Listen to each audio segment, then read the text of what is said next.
for the country and reaffirm his core beliefs that he can unite this divided nation. And so anything that would hit that note would be a win for Joe Biden. Whom is he speaking to? I mean, obviously speaking to all of us, but who is the target audience? If you had to identify the one person he wants to reach tonight and maybe change their mind or at least get them enthusiastic, who is it? He wants to get the voter back that Donald Trump took in 2016, right? This blue-collar, independent voter that may lean Democrat, but that was disaffected with the Democratic Party and decided to try something new with Donald Trump. Joe Biden wants to convince that voter to come back into the fold.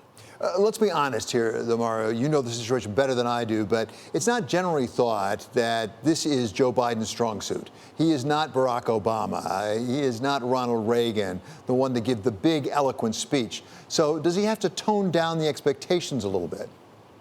Not really. He's not the greatest orator in the party, but his biggest strength is his humanity, right?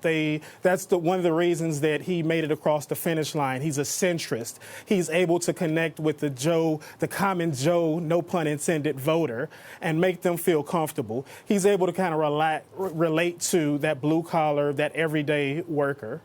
Yeah, to remind our audience, what we're waiting for right now is Andrew Yang. He is, of course, the high-tech entrepreneur and former presidential candidate. We're going to bring you that in just a moment. In the meantime, Mario, back in your specific beat at the White House, President Trump is not sitting on his hands tonight. It strikes me he's out and about even as this convention is going on. No, you're absolutely right. All week he's trolled and counter-programmed the DNC convention. In fact, he's going to be on another network right now speaking in an interview. Earlier today, he counter-programmed in the ultimate way by visiting Scranton, Pennsylvania, near where Joe Biden's hometown is, where he tried to convince Pennsylvanians that Joe Biden had essentially abandoned them, right? So he's trying to quell that hometown enthusiasm that Joe Biden may get from Pennsylvania. Yeah, it's fascinating. At the same time, has Joe Biden shown an ability to sort of resist letting Donald Trump get inside his head? Because Donald Trump has that tendency to get under people's skin and throw them off their game. No, absolutely. You're absolutely right. It's been a point of frustration for Republicans as well. The coronavirus pandemic, of course, has altered the traditional campaign cycle. Biden hasn't been on the road as much, whereas President Trump has the most visible platform in the country, right? So there's so much that the Democrats can feed off of from Donald Trump. But conversely, Joe Biden is running such a carefully crafted campaign to try to not make any mistakes that he isn't giving as much fodder to the Republicans. We are once again just seconds away now from Andrew Yang addressing the convention. And it strikes me that one of the things that Joe Biden has been able to do is get his former rivals to come around him and support him. No, you're absolutely right. And we've seen that all week. They've come out each night of the week kind of singing his praises. He got a lot of them early on in this cycle as well, once they got through that tough primary. But no, that's one of the things that he's done is really showed that he can unify. That's the message that he's tried to portray as well, that he can not only unify the party, but unify the country. Yeah, it's fascinating. We are watching the convention out of the corner of our eye here to see exactly when Andrew Yang will take the stage. He's due any second now. We want to catch all of that. Andrew Yang is an interesting character. He really appeals to Silicon Valley, something that would be helpful to the Democrats. No, he's very popular in the party. He actually lobbied for some time to speak. Mario, I'm going to let Andrew Yang interrupt us right now. We're going to the convention and Andrew Yang. Hello, America. I'm Andrew Yang. You might know me as the guy who ran for president talking about math and the future. Unfortunately for all of us, that future is now. The pandemic has accelerated everything. If you're like me and my wife, Evelyn, you don't know if your child's school is going to reopen this fall. 72% of Americans believe that this is the worst time we have ever experienced. And 42% of the jobs that have been lost, millions of jobs, will never return. We are in a deep, dark hole, and we need leaders who will help us dig out. I know many politicians promise and then fail to deliver. If you voted for Trump or didn't vote at all back in 2016, I get it. Many of us have gotten tired of our leaders seeming far removed from our everyday lives, and we despair that our government will ever rise to the challenges of our time. But we must give this country, our country, a chance to recover. And recovery is only possible with a change of leadership and new ideas. Bold and innovative policies that will get help into your hands in the midst of this crisis are now possible. But we need your help to turn the page for our country in 75 days. We are here tonight to celebrate Joe Biden's nomination as the Democratic candidate for president. I have gotten to know both Joe and Kamala on the trail over the past year. The way you really get to know a person when the cameras are off, the crowds are gone, it's just you and them. They're real people. They understand the problems we face. They are parents and patriots who want the best for us and our country. And if we give them the chance, they will fight for us and our families every single day. Our future is now, and it is daunting. But I ask you tonight to join me to help Joe and Kamala fight for the promise of America, turn the page for our country, and lead us forward to a future we'll actually be proud to leave to our children. And now I'd like to turn it over to a great Democrat who will be with us throughout the evening. Between the two of us, we have 11 Emmys. How's that for Matt? And so we've been listening to Andrew Yang as he now throws it to a Pledge of Allegiance at the convention. We'll come back to the convention for various speakers throughout the evening. I want to thank now Mario Parker, our White House correspondent, who will be part of our coverage throughout this week and next week, for that matter. Thanks, Mario, very much. Throughout all of our convention coverage, we have had Bloomberg political contributors Jeannie Zaino of Iona College and Rick Davis of Stone Court Capital right here to help me get through it, and they are back with us tonight. Welcome, both of you. Rick, let me start with you. Is this typical to have this number of rivals who at least appear to be sincere in saying they actually are enthusiastic for the man who beat them? Absolutely. You want to show that consolidation of the party around the nominee. These people were all rivals during the primary, some of whom seem to have done better early stages than even Joe Biden. It wasn't a runaway campaign. And so you want to show the party is unified, and you want to show that you can be the leader of that pack. And so there is a careful courting process that goes on where people like me would go to their staffs and themselves and say, if you want a good slot at the convention, you got to toe the line. And that's exactly what we're seeing this week. So, Jeannie, how is this setting up the party, not just for this race, but for down the road as well? Yeah, you know, I think that we've seen a sort of generational shift occurring before our eyes with the party. We've seen, you know, some of the people who have been around. You know, I understand this. Joe Biden's first convention may have been in the early 1970s. He's been, as Mario just said, in American politics 40, 50 years. But you've got this whole new, really exciting, energetic, young generation of Democrats who have also been showcased, you know, perhaps not given as much time, but been showcased at the event. So I think we are seeing the torch being handed over to a certain extent. And of course, it is to a much more diverse, on the basis of gender, on the basis of race and ethnicity, than you know, we've seen, you know, say when Joe Biden first started out. And I think tonight what we're going to see is a preview of how Joe Biden is going to handle what may be the toughest campaign, I think, in American history in terms of the amount of rhetoric. If we just listened last night to what the president was, as Mario mentioned, was live tweeting during the former President Obama's speech, I think we're going to have a really tough campaign on our hands. And Biden, I think, is going to tell us tonight how he's going to handle some of that. And we look forward to that. That is the highlight of the night. Thank you so much. I'm delighted to say Jeannie will be staying with us, as well as Rick Davis. Coming up, we're going to be hearing from Atlanta Mayor Keisha Lance Bottoms, plus a look at how Joe Biden will try to address racial inequality. This is coverage of the Democratic National Convention on Bloomberg Television and on radio.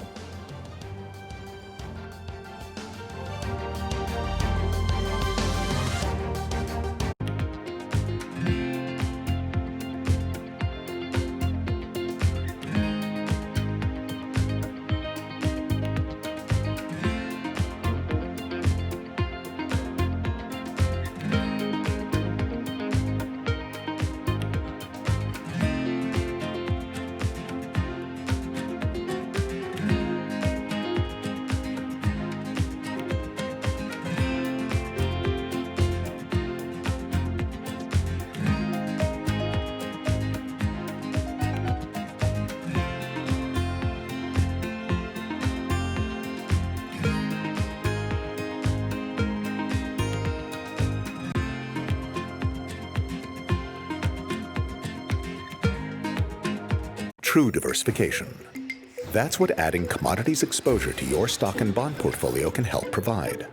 The Bloomberg Commodity Index is the standard for commodity market exposure. 23 traded commodities are represented: agriculture, livestock, metals, and energy. The Bloomberg Commodity Index is the benchmark most widely used by investment professionals globally. Track your commodity investments with a proven financial information partner. The Bloomberg Commodity Index. True diversification.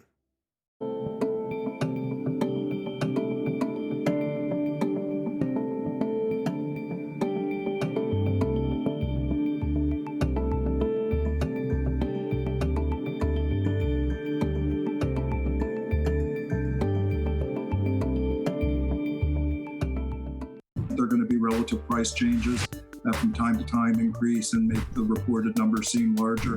But right now with 10% unemployment, I'm not particularly concerned about inflation growing at a rapid rate.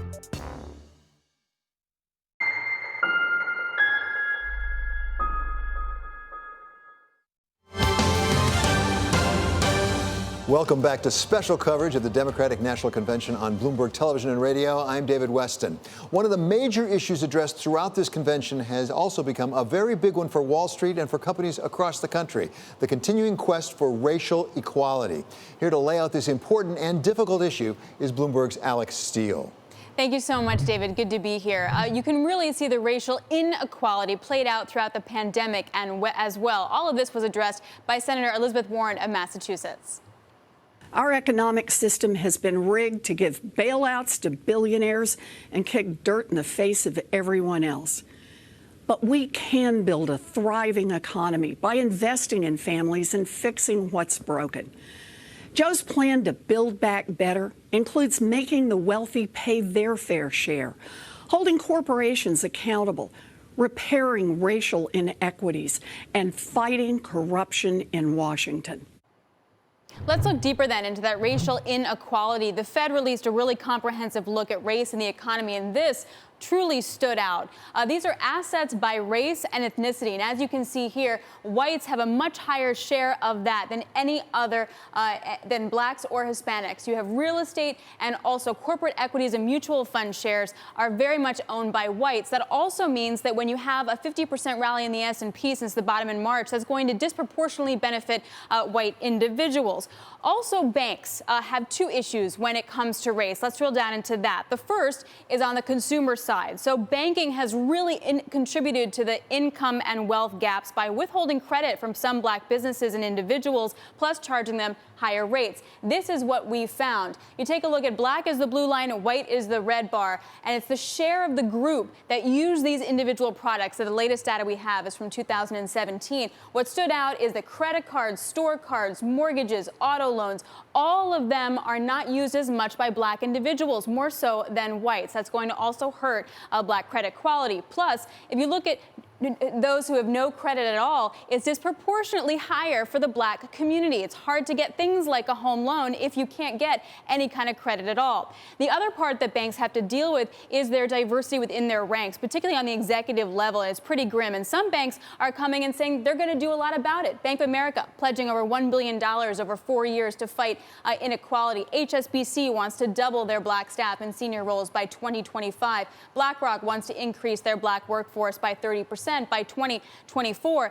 That all sounds good, but then you actually have to deliver on it. And you have to deliver on it on an executive level. Banks like Citigroup have seen their executives roll over, their overall black employees roll over. Wells Fargo employs a lot of black individuals, but not on the executive level, just on the overall level. Pledges are good, words are cheap. Now the action has to happen. David? Says it all. Thank you so much, Alex. That was terrific laying that out that way. She'll be back with more Wall Street votes later on in the program. But for more right now on racial inequality in America and how a Biden administration would address this critical issue, welcome now John Hope Bryant, Operation Hope Chairman and CEO. Still with us are Rick Davis and Jeannie Zaino. So, John, thank you so much for being with us. Really appreciate it. It strikes me that we had a problem with income and wealth inequality long before the pandemic, but the pandemic has actually exacerbated that problem. Explain it. Well, when mainstream America has a headache, black and brown folks have pneumonia, but we are all sick. By the way, I commend you for having my Atlanta mayor on here in a moment. She's doing an incredible job. And, you know, this goes back to 400 years of basically reverse wealth transfer that goes to slavery, where we worked really hard, but we didn't get the fruits of our labor. Nor did we get the land that was given to every other person that came over from Europe just as a product of showing up here. So we missed out on income and on wealth. And if you fast forward to today, because we never got the memo on free enterprise and capitalism, Abraham Lincoln created a bank called the Freedmen's Bank, but he was killed the next month. So it was, the mission was to teach us about financial literacy and how the markets work. So now you have 8%, blacks have an 8% net worth of their white counterparts, and we have the same intelligence level. So what we need to do now is to have a president that is not only the chief compassion officer, but also the chief opportunity officer. And what I think what Biden has to prove is that he can not only just be decent and compassionate, which I think he has absolute credentials around, but he can also create jobs. Shimon Peres once told me, even if you want to distribute money like a socialist, you got to first collect it like a capitalist. We need to create a generation of black capitalists and owners and entrepreneurs and small business owners at scale, who then turn around and create jobs in these neighborhoods.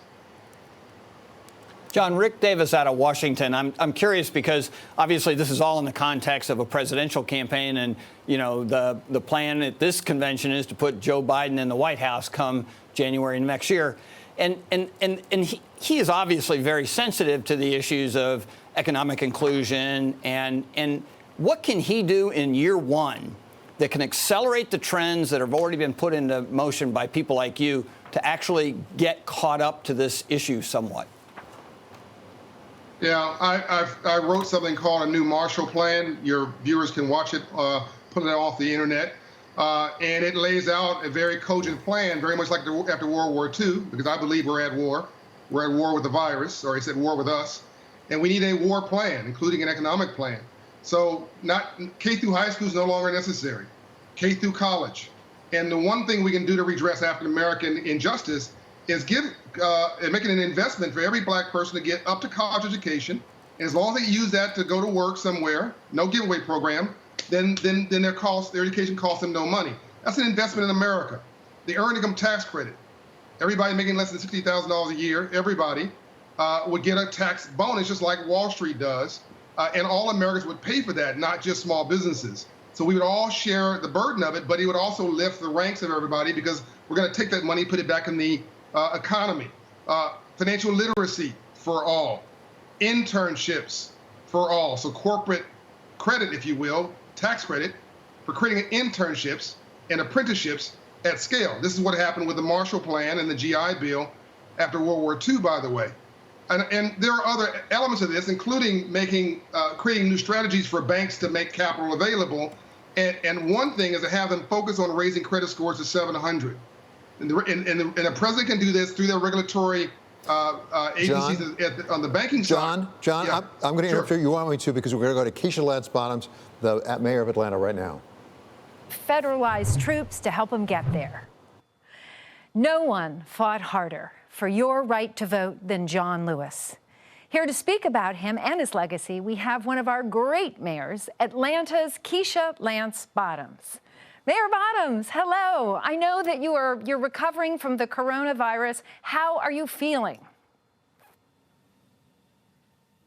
Well, good evening. I feel really good. Thank you for asking. My husband, on the other hand, is still having many of the lingering side effects that people talk about, but all in all, our family's doing great.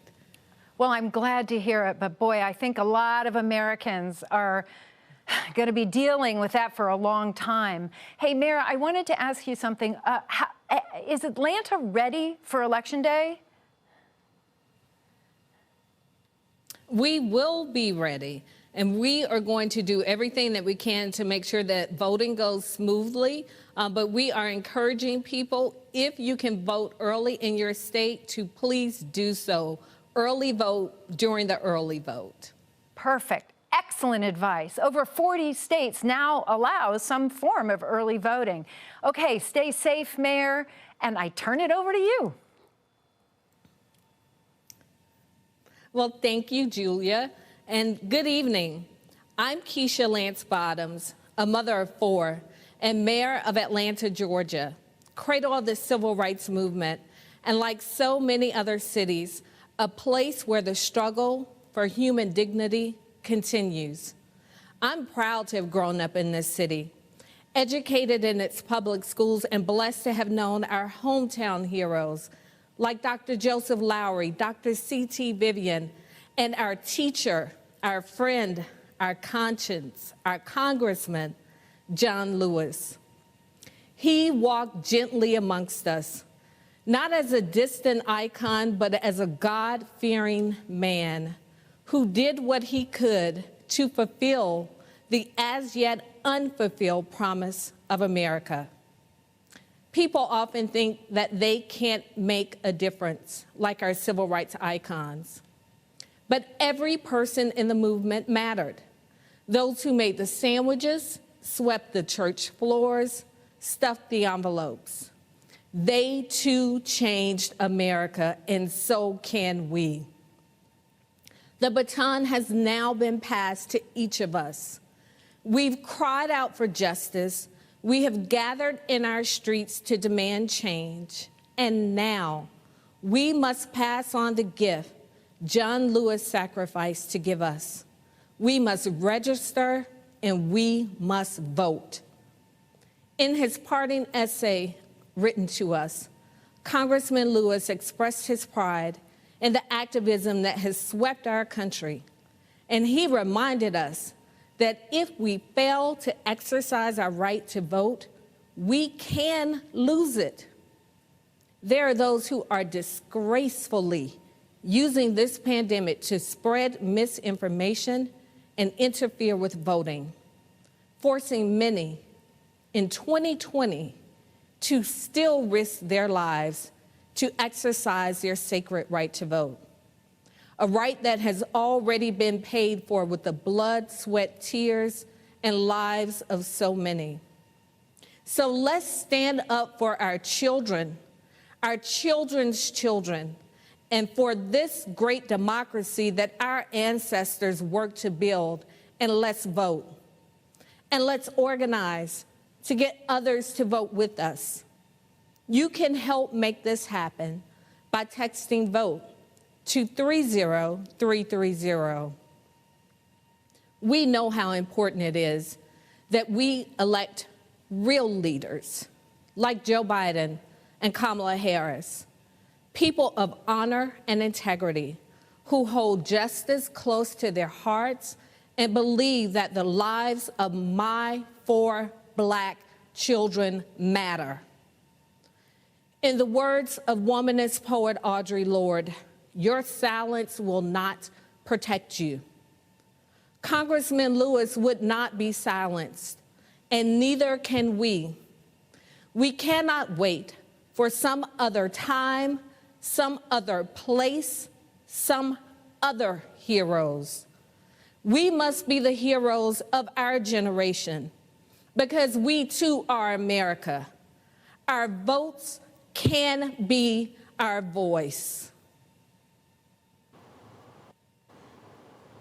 We've been listening to the mayor of Atlanta, Keisha Lance Bottoms, and Hope Bryant, I apologize for interrupting you. I know that you wanted to hear what the mayor had to say. In the meantime, besides your thoughts about what she just said, I want to bring Jeannie Zaino in because before we got interrupted, she badly wanted to ask you a question. It's good to talk to you. And, I wanted to ask you because, my colleague Rick had just asked you about, what you hoped that a Joe Biden presidency might do day one or year one if he takes office. And I'm wondering, as you listen to the convention and as you read the platform, are you hearing what you want to hear from Democrats? We're hearing an awful lot about spending during a time when the economy is so devastated. Do we have the money to do what you want them to do? You can't cut yourself out of a crisis. You got to grow yourself out of one. And I'm hearing a lot about decency, and we need more of that. But we need to have much more of a focus on capitalism and free enterprise. I was going to say earlier, and I'm glad that I did defer to the mayor. She's doing a great job. And I always let women go first, by the way. My mother taught me right. But I was going to say 1 million Black businesses is what we need. And George Floyd and the rest of them, Eric Gardner, all the rest of them, were murdered, shot in 500 credit score neighborhoods. No one talks about it in economic terms. Almost all of them were in 500 credit score neighborhoods. So move the credit score 100 points and you solve poverty and you create GDP and opportunity. Move it another 100 points and you probably add 2 or 3 points of GDP to the nation. You need 1 million Black businesses and entrepreneurs. That should be the goal of it should have been the goal of this president. It needs to be the goal if Biden's going to become president. And I think that the party is missing an opportunity if they don't embrace not just the pain, but the promise. And I think that's the point that you're making. My ideal politician has a Republican head and a Democratic heart. There you have it. So well said. Thank you so much to John Hope Bryant. You were very patient and very eloquent. We really appreciate it. She's on Operation Hope. Rick and Jeannie will be staying with me throughout the night with much more ahead, including, of course, that big address from Joe Biden, the nominee for president. This is Bloomberg.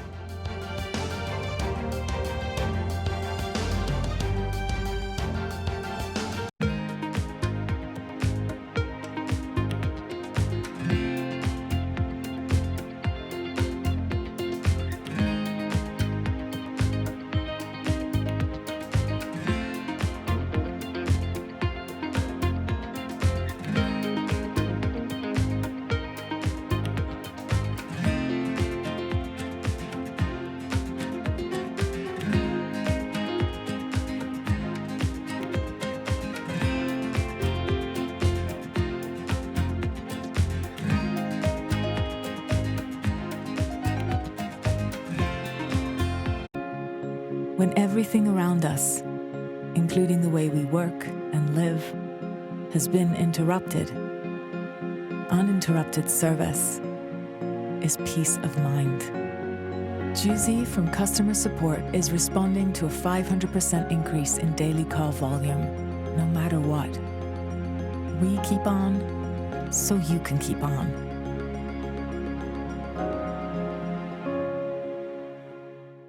This is a market that over the past few weeks has made it clear it wants to go higher. It got a little spooked by the idea that geopolitical tensions are rising.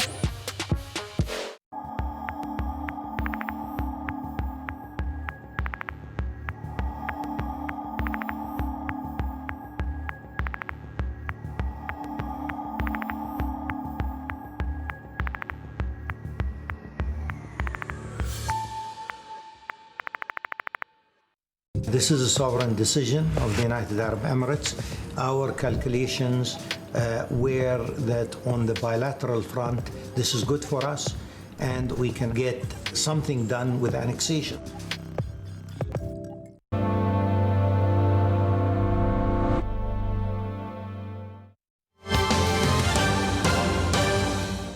From Bloomberg World Headquarters in New York to our TV and radio audiences worldwide, welcome back to this special edition of Balance of Power covering the Democratic Convention. I'm David Weston. The theme tonight is America's Promise. And throughout the week, we've been hearing speakers emphasize the unity of the party behind its efforts to unseat President Donald Trump. This hour will build to the climax when we hear from the nominee for President of the United States, that is Joe Biden. But markets are about to open in China, and we go now to our colleague Sophie Kamarudin in Hong Kong for the China Open. Sophie? Well, David, it is green across the screen for Greater China markets. You have the Shanghai Composite gaining ground after a two-day decline. And earlier we had a guest, Frank Benzimra, over at Societe Generale, saying he's strategic overweight on China assets based on the shape of the recovery on the mainland and the decorrelation from global equities. And we are seeing the small cap tech gauge, the Chinex, climbing as well ahead of next week's reforms kicking in for that index. And check out the Hang Seng gaining ground after falling to a two-week low on the U.S. Suspending its extradition treaty with Hong Kong. And we're keeping an eye on Alibaba. Shares under pressure here in Hong Kong, despite its earnings showing revenue is back at pre-pandemic levels. Now pulling up the chart to check in on the offshore yuan. It's testing 690 against the greenback as volatility picks up, with traders pricing in the U.S. elections with a premium 3-month vol for CNH against 1 month at a 2018 high. And broadly speaking, David, of the rest of Asia, we can pull up the board to check in on that. We're seeing a risk-on tone being helped by news of the vaccine progress we're seeing from Pfizer, that U.S. tech rally reigniting gains in Asia after Thursday's sell-off that was felt most in Korea and Taiwan after the worst session for tech shares since March. Both markets now bouncing back. And Korean defense stocks like First Tech jumping on news that Kim Jong-un has delegated responsibility for relations with Seoul and with D.C. to his younger sister, Kim Yo-jong. David. Thank you so much to Sophie Cameron, our colleague over in Hong Kong. Well, this week we've seen the first ever virtual convention, which has been carefully produced and briskly paced.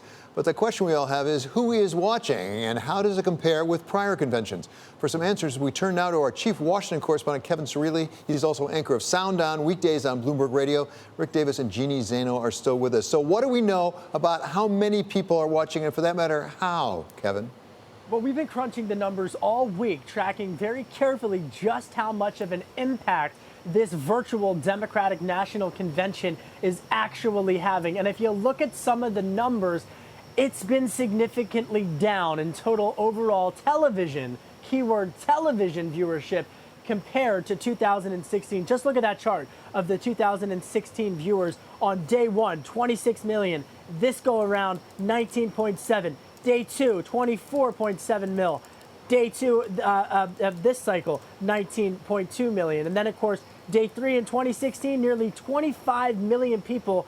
And just last night, 22.8 million people watching Senator Kamala Harris give her big speech as accepting the vice presidential nomination for the Democratic Party. But this is really where it gets interesting because it's a virtual convention, David, but it's a viral campaign. And if you look at DNC digital viewership, they've nearly tripled on the digital end, all the way up to pushing toward 28.9 million people on the day one. And those are the latest numbers that we have available for us in terms of digital viewership. So some questions for sure. I'm told when I talk to Democratic strategists, you look at all these speeches, whether it's former First Lady Michelle Obama or, of course, Dr. Jill Biden or last night Senator Kamala Harris, they're going to be packaging and repackaging these not just for cable news cycles, but also for social media platforms. And they're hoping that this will give new life to the virtual convention.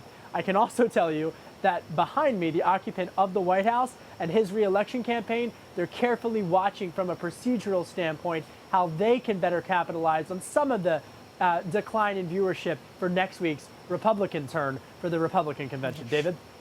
Kevin, it's Jeannie, and it's so good to talk to you. And I have my question is just where you were going. You know, what do you bet President Trump is going to be saying next week about viewership on the RNC? Because I have a feeling we're going to be hearing an awful lot about how he has beat the Democrats in terms of numbers, whether it's live television or streaming. And I wanted to know what your thoughts are and how the RNC is going to play this as they try to beat the DNC next week. Something tells me that he's ready to say, challenge accepted, Jeannie. And in fact, I think back to the rally that he gave in Oklahoma. And remember that massive rally and when it was heavily criticized by the political class as well as Democrats and even some Republicans for going against some of the social distancing guidelines from the top medical officials, he said, hey, look at the record that he set on Saturday night viewership for Fox News. So he's got his eyes not just on the polls, but on viewership. Hey, Kevin, this is Rick. Good to see you tonight. This is an exciting night to be with you. Following all of this, part of the message, too, is that television viewership has been down over the last 10 years significantly. I mean, I know the convention that I ran for John McCain's nomination in 2008, both Barack Obama and John McCain got over 35 million viewers for their speech. But the denominator has reduced, right? I mean, people aren't watching television like they've done in the past. And you would see a natural increase anyway, wouldn't you, over the internet? Well, I was geeking out talking to you offline just about the dynamics of the McCain and Palin convention, and you were just explaining just sort of the pomp and circumstance, to put it mildly, and the pageantry, and how political junkies really had to try to create moments on every single night. What once was the moments and the photographs on the front pages of the major newspapers in the morning have now become the moments that are going to go viral on your cell phone. And that's really where the political strategists are playing, Rick, in this era as we enter into, again, that virtual campaign. Yeah, I must say, I was at that convention. I remember the lipstick on a pig remark. I was in the hall all the time. Yeah, exactly. I haven't heard moments. that. Moments are important. Well, I haven't seen that moment, I have to say, that equivalent moment this time. So thanks so much to Kevin Cirilli, our chief Washington correspondent and anchor of Sound On weekdays on Bloomberg Radio. Coming up, we talk with former Treasury Secretary Larry Summers of Harvard about how concerned Wall Street really should be about a Biden presidency. This is coverage of the Democratic National Convention on Bloomberg Television and on radio.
Welcome back to special coverage of the Democratic National Convention on Bloomberg Television and Radio. I'm David Weston.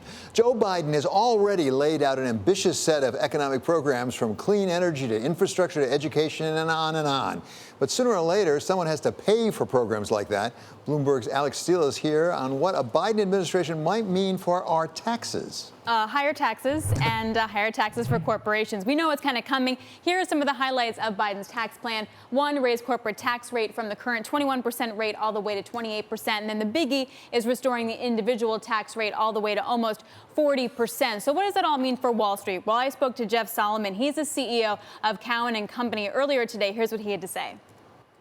When you look at whoever's going to be in the White House, there's a few absolutes. One of them is there's going to be another fiscal stimulus that comes, and we got to figure out how to pay for it one way or another. So, yeah, I would say definitely increase taxes, and that's going to be something I think the market is already contending with.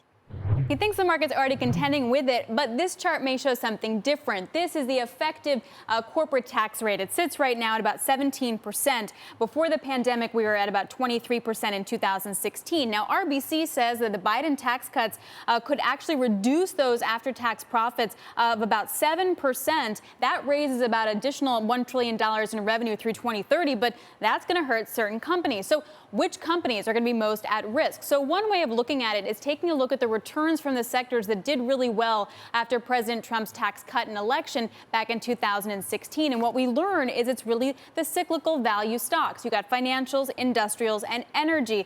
They were the ones that really did well on those tax cuts. The ones that really didn't move that much or actually underperformed were staples, utilities, as well as REITs. Now, industrials, for example, could also be in the hot seat. They're also going to see some upside pressure on wages. That could hurt margins in addition to those corporate tax increases. Consumer discretionary, a very similar story. They're going to have to deal with higher minimum wages and higher corporate taxes. And energy could be one of the ones that suffer the most of all. Higher corporate taxes, maybe a reduction in subsidies. And if you take off the federal land drilling permits, well, that's a whole different story. And so the takeaway is it could be a defensive sector market winners if Joe Biden wins. I just think the question is how bad will the other side fare, David? Yeah, that's what a lot of people at Wall Street are wondering about exactly. Thank you so much to Alex Steele. So helpful. In part because of the prospect of higher taxes, some on Wall Street have expressed concern over a possible Biden presidency, with Mike Novogratz warning that it might pop a Wall Street bubble and White House economic advisor Larry Kudlow saying President Biden would, quote, crater the stock market. To give us a read on how realistic this is, we welcome now former Treasury Secretary and Wall Street Week contributor Larry Summers of Harvard. Larry, it's great to have you with us. So give us your read on a Biden presidency. Is Wall Street right to be as concerned as some people at least are? I don't think so. Wall Street was concerned before Bill Clinton was elected. Wall Street was concerned before Barack Obama was elected. Wall Street was concerned before John Kennedy was elected. the evidence is actually very clear that the stock market goes up faster during Democratic administrations than during Republican administrations. Corporate profits increase more rapidly during Democratic administrations than during Republican administrations. It stands to reason because effective economic strategies are from the middle out, not from the top down. And that's what tends to happen when we have Democratic administrations. We don't have anything to gain from the planet suffering from climate change. The market doesn't have anything to gain from crony capitalism and Peronism comes to America and the erosion of property rights of the kind that we have seen in the last 4 years. There's no market stake in active incompetence of the kind we've seen in dealing with COVID.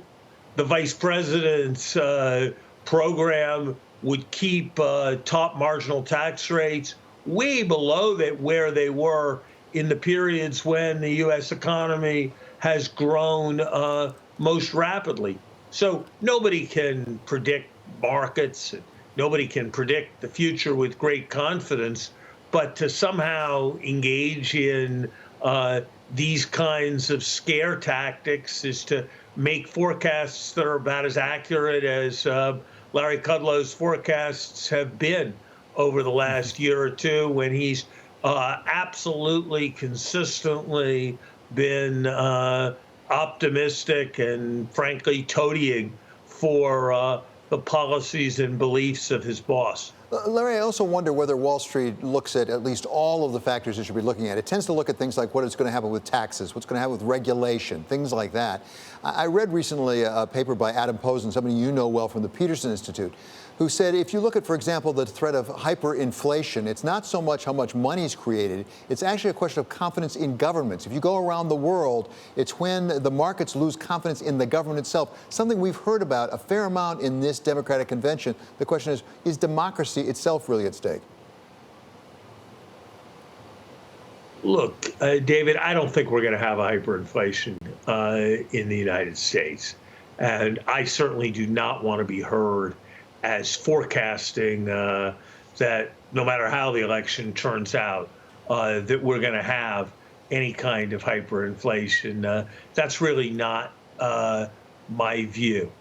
But what I do believe is that we've all got a great stake in the rule of law, in a system that's based on what you know rather than who you know, and in objectivity, whether it's when the government chooses to give contracts to companies, or the way in which taxes are collected, or the way in which rules are passed to protect the environment.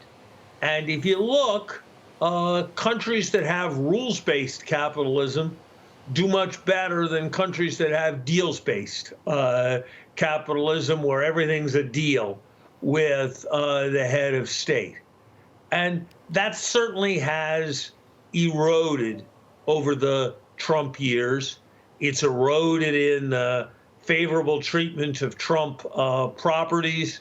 It's eroded in the non-transparency of the Trump administration with respect to tax rules and with respect to the Trump family's payment of taxes. It's happened in various respects with respect to those who are close to the administration. You saw it today in the accusations, and to be sure, they're just accusations, of private profiteering on the basis of the build a wall concept by Steve Bannon, the brains behind the president's 2016 campaign. So seeing the United States descend even a small part of the way towards being a Argentine crony capitalist type state is something that I think people should be very discouraged about, very disturbed about, and want to stop at the earliest possible moment. So, Larry, coming back to the question of Democrats and whether they could hurt Wall Street, I wonder if it's too simple to say Democrats versus Republicans. What about within the Democratic Party? Because we are seeing strains of two sort of different wings of it. A progressive party, maybe represented by Bernie Sanders, certainly by AOC, and on the other hand, more moderate. Do we know where Joe Biden would come out, and could that make a material difference to the markets, to the economy?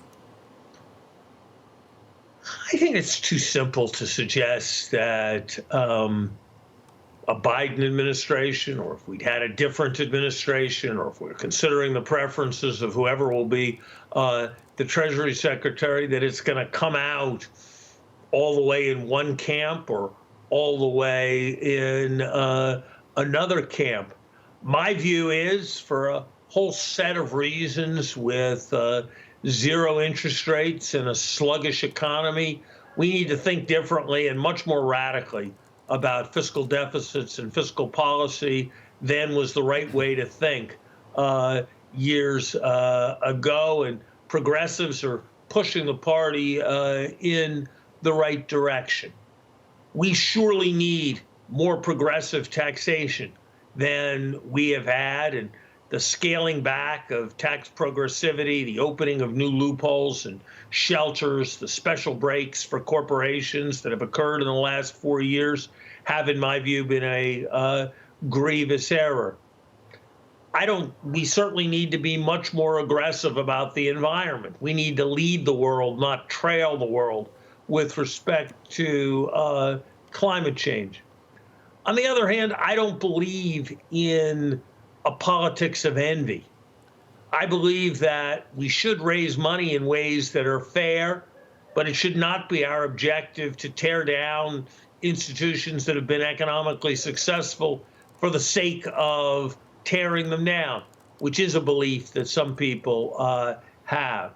I don't believe that it is the right thing to prosecute people unless we have evidence that they have committed crimes, just because there have been unfortunate economic outcomes. I think we need to be highly aggressive about climate change, that there's vastly more risk we will do too little than that we will do too much. But I think we need to think about market mechanisms that maximize efficiency. So I don't think governing comes down to deciding whether you're on team moderate or team progressive. I think governing, and this is something that with all his experience, Vice President Biden understands very well, that governing is about making prudent choices, issue by issue, tracking through all the consequences of the policies you adopt. And that's what I think we'll see. And I think the right kinds of pragmatic policies are going to involve more fiscal stimulus than they would have 10 years ago or 20 years ago. They are going to involve more attentiveness to inequality than they once would have, but they're not going to involve some kind of declaration of class war or imposition of socialism. And I'm confident Vice President Biden understands that. Larry, it's always such a treat to have you with us. That's our special contributor, Larry Summers of Harvard. Coming up, we're going live to Beijing to find out how Joe Biden would change U.S. relations with China, plus the latest on the trade deal talks. This is coverage of the Democratic National Convention on Bloomberg Television and Radio. And as we go, this is Cory Booker ending his remarks, another formal rival of Joe Biden. This is my team. You guys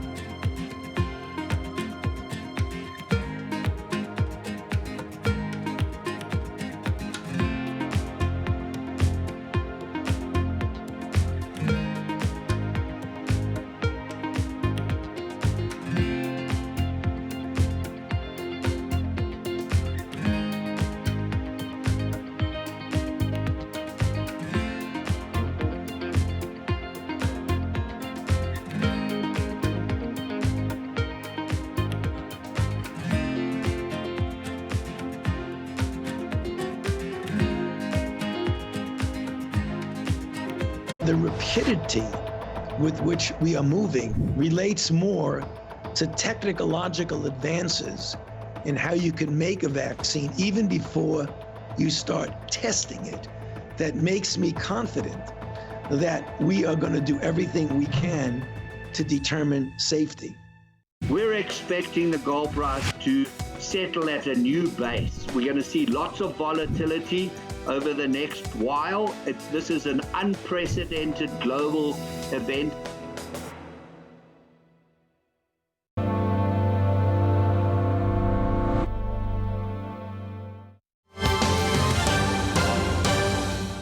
Welcome back to special coverage of the Democratic National Convention on Bloomberg Television and Radio. I'm David Weston. We were reminded just today of the difficult time the president, whether it is Donald Trump or Joe Biden, is going to have sorting things out with China, as the government in China said it expected to have a call soon with U.S. negotiators over trade issues, despite the fact that President Trump keeps saying he's not interested in talks right now. To take us through the fraught relationship, we welcome now our colleague Tom McKenzie, anchor of Bloomberg China Open. Tom, thank you once again for being with us. Give us your sense from China's point of view. I was intrigued by this statement today. No encouragement I could detect from the U.S. side. That's right. What we've heard from the Commerce Ministry officials here in China is that they do expect these trade review talks to happen sometime soon. They haven't set a date yet. And just to give you a sense of the importance to which China still attaches to this Phase 1 trade agreement, look at the front page of the China Daily today. That is the front page story, along with a major other story that's taking place here in China, which is flooding in central China around the industrial heartland, which is, by the way, impacting tens of millions of people here and putting severe strain on the Three Gorges Dam. That is one story that certainly is in focus as well. But back to the trade talks, yes, there seems to be some optimism here in China, despite those comments from Trump, that you will have this review process at some time, possibly in the next few days. And that really dovetails what we've heard, in fact, from Larry Kudlow and even Peter Navarro, who have said that, look, largely China is still sticking to its commitments and its agreements around that Phase 1 deal. So it still seems that both sides want to get to the talks on this, even if Trump has said he cancelled the conversations over the weekend. But just to recap over what's happened just this week in terms of relations between the two countries, you did have, of course, Washington cancelling that extradition treaty with Hong Kong and some other bilateral agreements. You had Mike Pompeo coming out and warning China that he might sanction them over their support for Iran. And then you had pressure on US universities to divest their holdings from Chinese companies. So it's just a reminder of the unrelenting pressure that the Trump administration continues to bring to bear on China. Hey, Tom, this is Rick Davis. I'm curious, under that context, do you see it as a bit of a contrast that Peter Navarro is out there talking about what a great job that China is doing on the current trade work that they've already agreed to, and yet, on the other hand, almost every other division of the federal government is out bashing China for whatever they have responsibility for? Well, it's pretty fascinating, isn't it? Because Peter Navarro is the uber hawk in many respects on China. He's someone who's deeply disliked here in Beijing. Of course, he's written some fire-breathing books about China. But the fact that he's coming out and saying, look, they are largely staying committed to this Phase 1 deal is certainly interesting. But it also illustrates just how difficult it's been for Beijing to read the tea leaves in Washington, because they've tried to do their research on these administration officials and tried to understand them and tried to align with the likes of Mnuchin, for example, and they've really struggled in that respect. But it does seem when it comes to that Phase 1 trade deal, both sides do seem that they are still committed to that, even if you hear from Trump that he remains very angry with China over the COVID-19 pandemic. Okay, thank you so very much to our colleague Tom McKenzie over in Beijing. And even as we're speaking now, President Trump is making headlines, despite the fact that it's the Democratic National Convention. He's giving an interview on another network, trying to really preempt, maybe counter-programming, as we'd say in the television business, saying that, in fact, the RNC next week is going to have more live appearances than DNC. And despite the fact he just gave that interview, he's going to watch Vice President Biden. Coming up next, more coverage by Bloomberg.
I'm David Weston.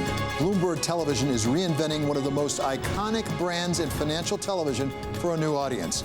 Join me to see the news program for the clever investor. This is Bloomberg Wall Street Week. Give you a sense of the real-time action. The 10-year yield tumbling now 11 basis points, so continuing in this knee-jerk risk-off feel.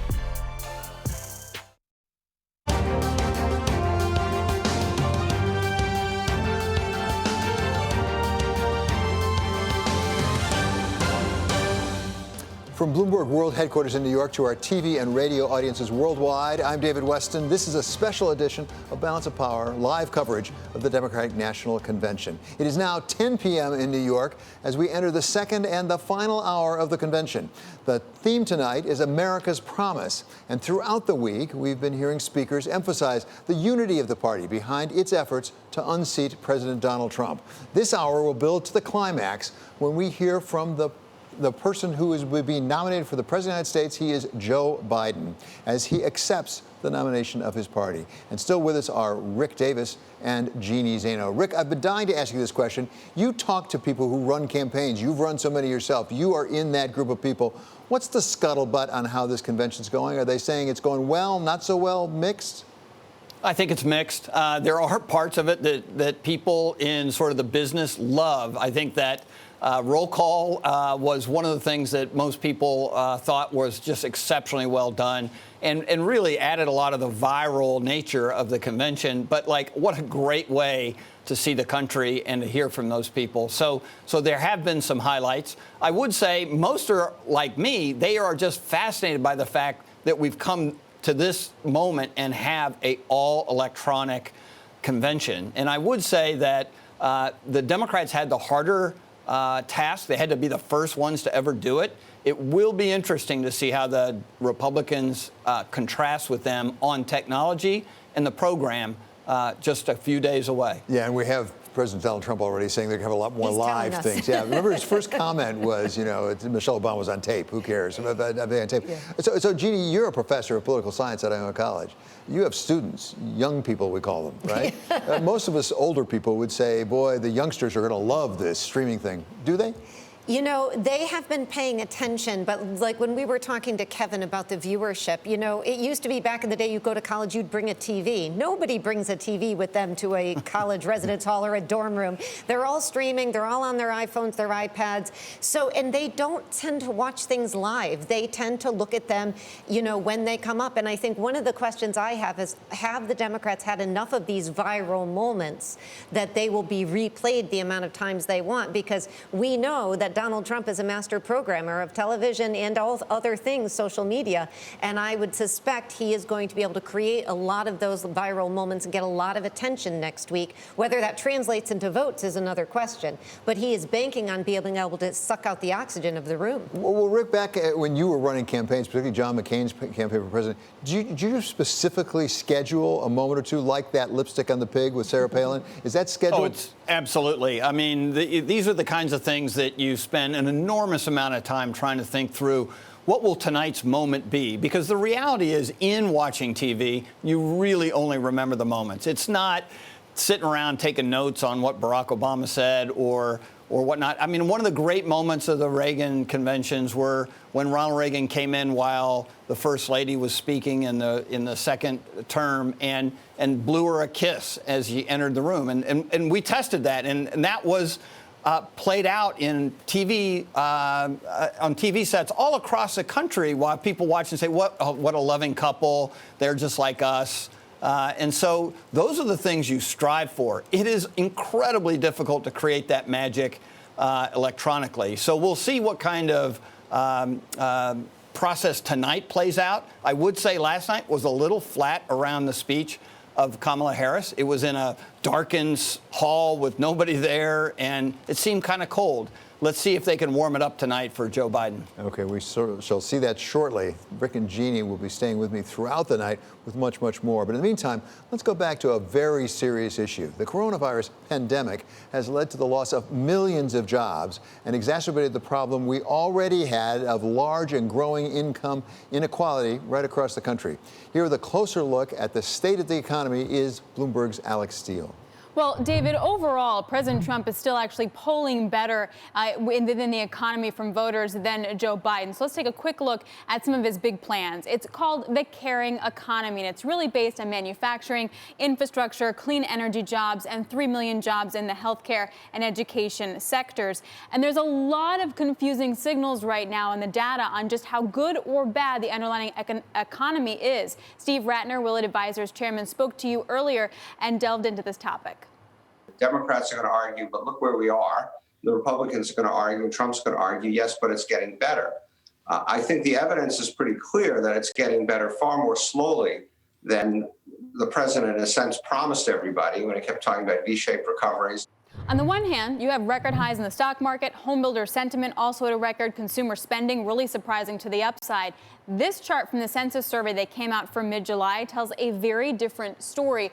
Almost 127 million Americans experienced a loss of income since mid-March, and 35% of Americans now are expecting to lose employment income in the next 4 weeks. Now, disproportionately, that's going to hurt Black and Hispanic Americans, those without bachelor degrees, and the younger generation. They're going to see the biggest shortfalls. One of the biggest problems, despite homebuilder sentiment actually being so high, is the housing sector itself. We have a heat map that tracks how many people in states have little or no concern that they can pay rent in August or their mortgage. The lighter the purple color is, the worse they wind up feeling. In mid-July, more than a third of New Yorkers had housing insecurity. In the Houston area in Texas, that figure approached about 40%. Again, it's going to hurt those on the lower income scale the worst. The Federal Housing Administration mortgages now have the highest delinquency rate in about 4 decades, and that winds up hurting people who have shaky credit. They put down small payments, down payments, and those loans are the most exposed. Now, you can't foreclose on anyone for about a year, and there is no penalty. But then what? Does it exacerbate any homelessness issues? And you can't build wealth or pass it on if you're in foreclosure for your house. David? There's a lot of anxiety right across the country for just the reasons you described. Thank you so much to Bloomberg's Alex Steele. President Trump has been speaking moments ago on Hannity on Fox News. He had this to say about the presidential nominee Biden's potential impact on the market and on your 401k. If we win, just like last time, we won it. It went up like a rocket ship right after the election.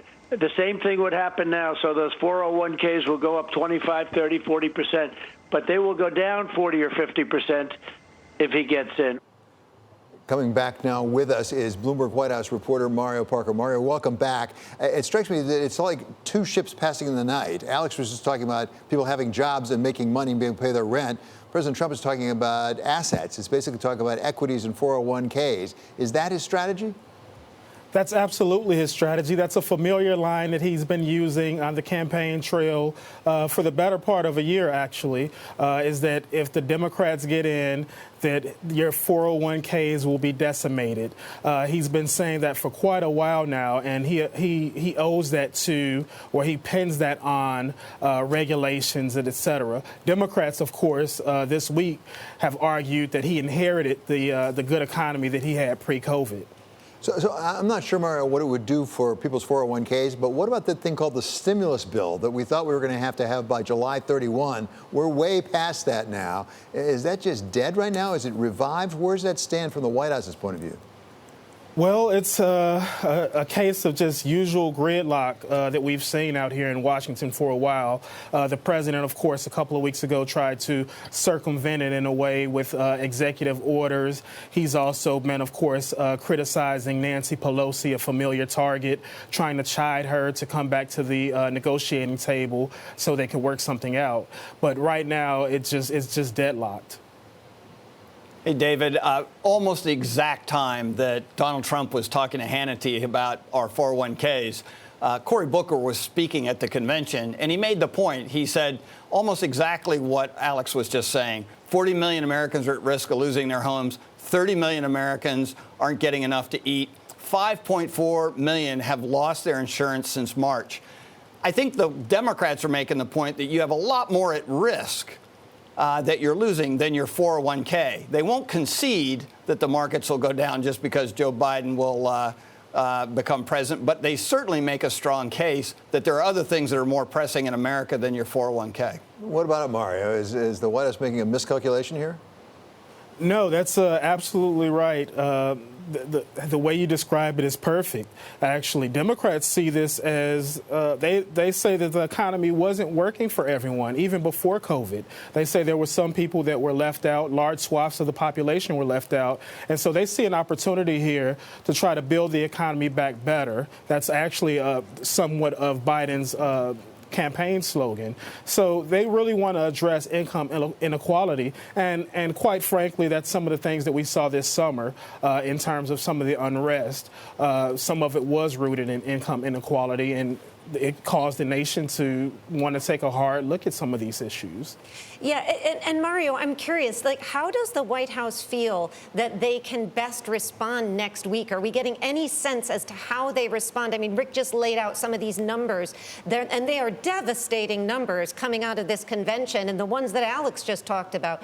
How does the White House feel that they are going to respond, not just in terms of 401ks, but to the people in those battleground states who they need if they have any hope of winning the Electoral College? Because numbers-wise, it looks like the popular vote is hard for them to get. How do they speak to those people and refute some of these numbers that are in front of us? Yeah, well, we had some reporting today, actually, on what the Republicans are looking at in terms of next week. They feel like they're going to paint this picture of optimism. They argue that the Democrats have painted a picture of gloom and doom and despair this week. And so they're going to really try to hit home with this message of hopefulness next week.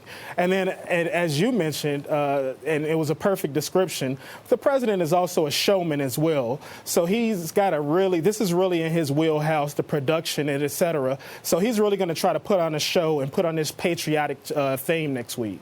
So we are waiting right now for the former mayor of South Bend, Indiana, Pete Buttigieg, also, of course, a former rival of Joe Biden's for this nomination. He will be addressing the convention any moment now. We will take you to that when he does begin talking. So, Mario, is the White House confident at this point about this race, or are they really anxious, even though they don't want to admit it? Well, they're a lot more confident than they were about 3 or 4 weeks ago. A couple of weeks back, we spoke with Bill Stepien, President Trump's new campaign manager, and he saw a correlation between the president's rebounding in the polls and his return to the podium. And so some of the polls have shown that there is a narrowing of the race. So they feel pretty good about where they are right now, especially given all of the crises that face the country right now. So, Mario Parker, thank you so much for being with us. We're going to go to the convention now because I believe we're about to hear from the former mayor of South Bend, Indiana. He is, of course, Pete Buttigieg. Me cry. Our current president has made me cry too, but it's never had anything to do with his warmth or kindness. Joe Biden's empathy is genuine. You can feel it. That's why President Obama asked Joe to head up the cancer moonshot. President Obama knows what we all know. Joe Biden understands suffering and loss and sacrifice. Mayor Pete Buttigieg also knows something about sacrifice. He volunteered and was deployed to Afghanistan, then returned home to Indiana to become a highly effective public servant. Say hi to Mayor Pete.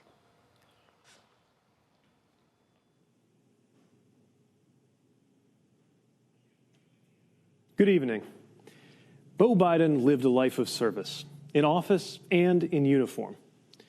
When you put your life on the line for this country, you do it not because it's the country you live in, but because it's a country you believe in.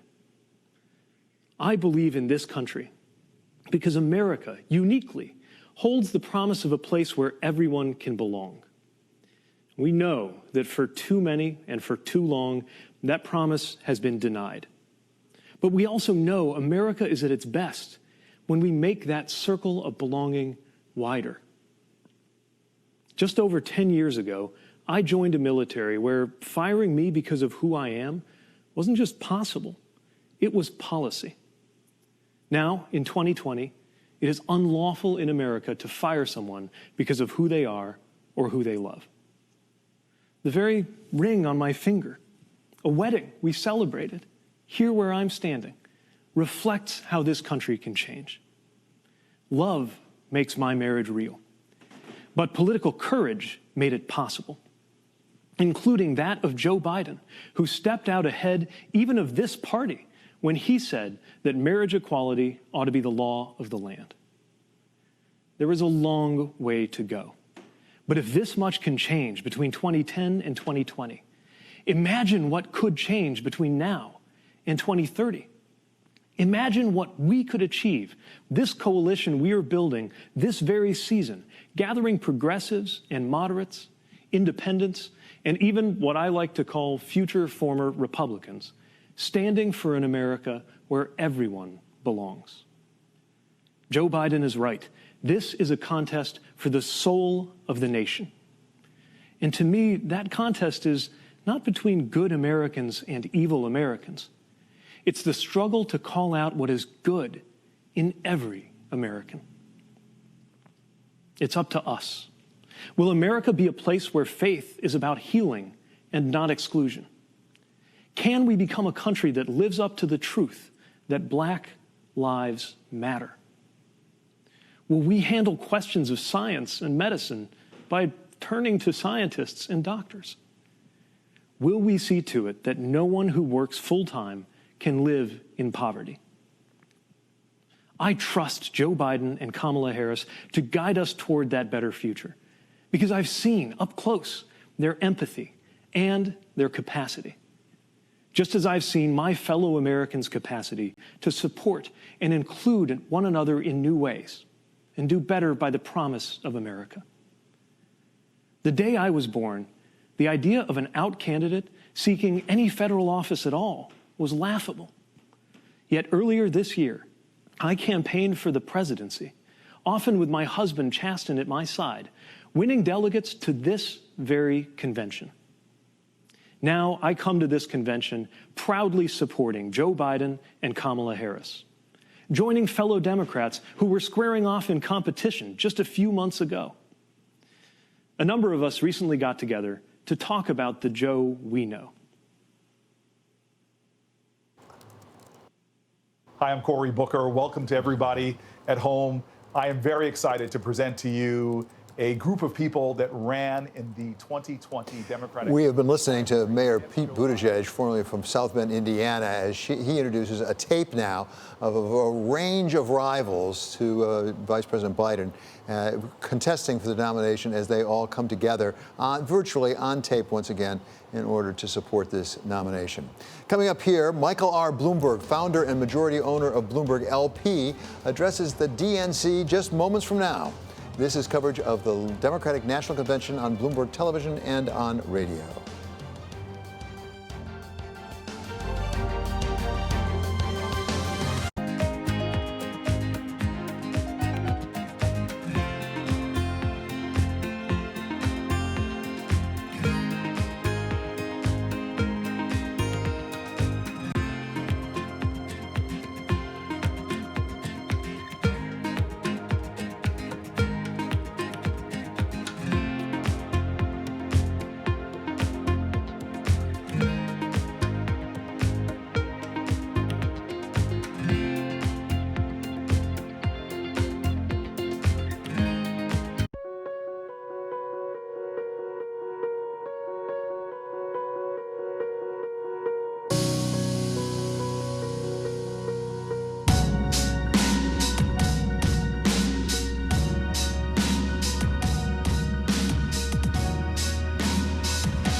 The Boston Symphony Orchestra presents BSO at Home, a collection of concerts, at-home lessons, and behind-the-scenes stories to enjoy while you stay at home. Learn more at bso.org/at-home.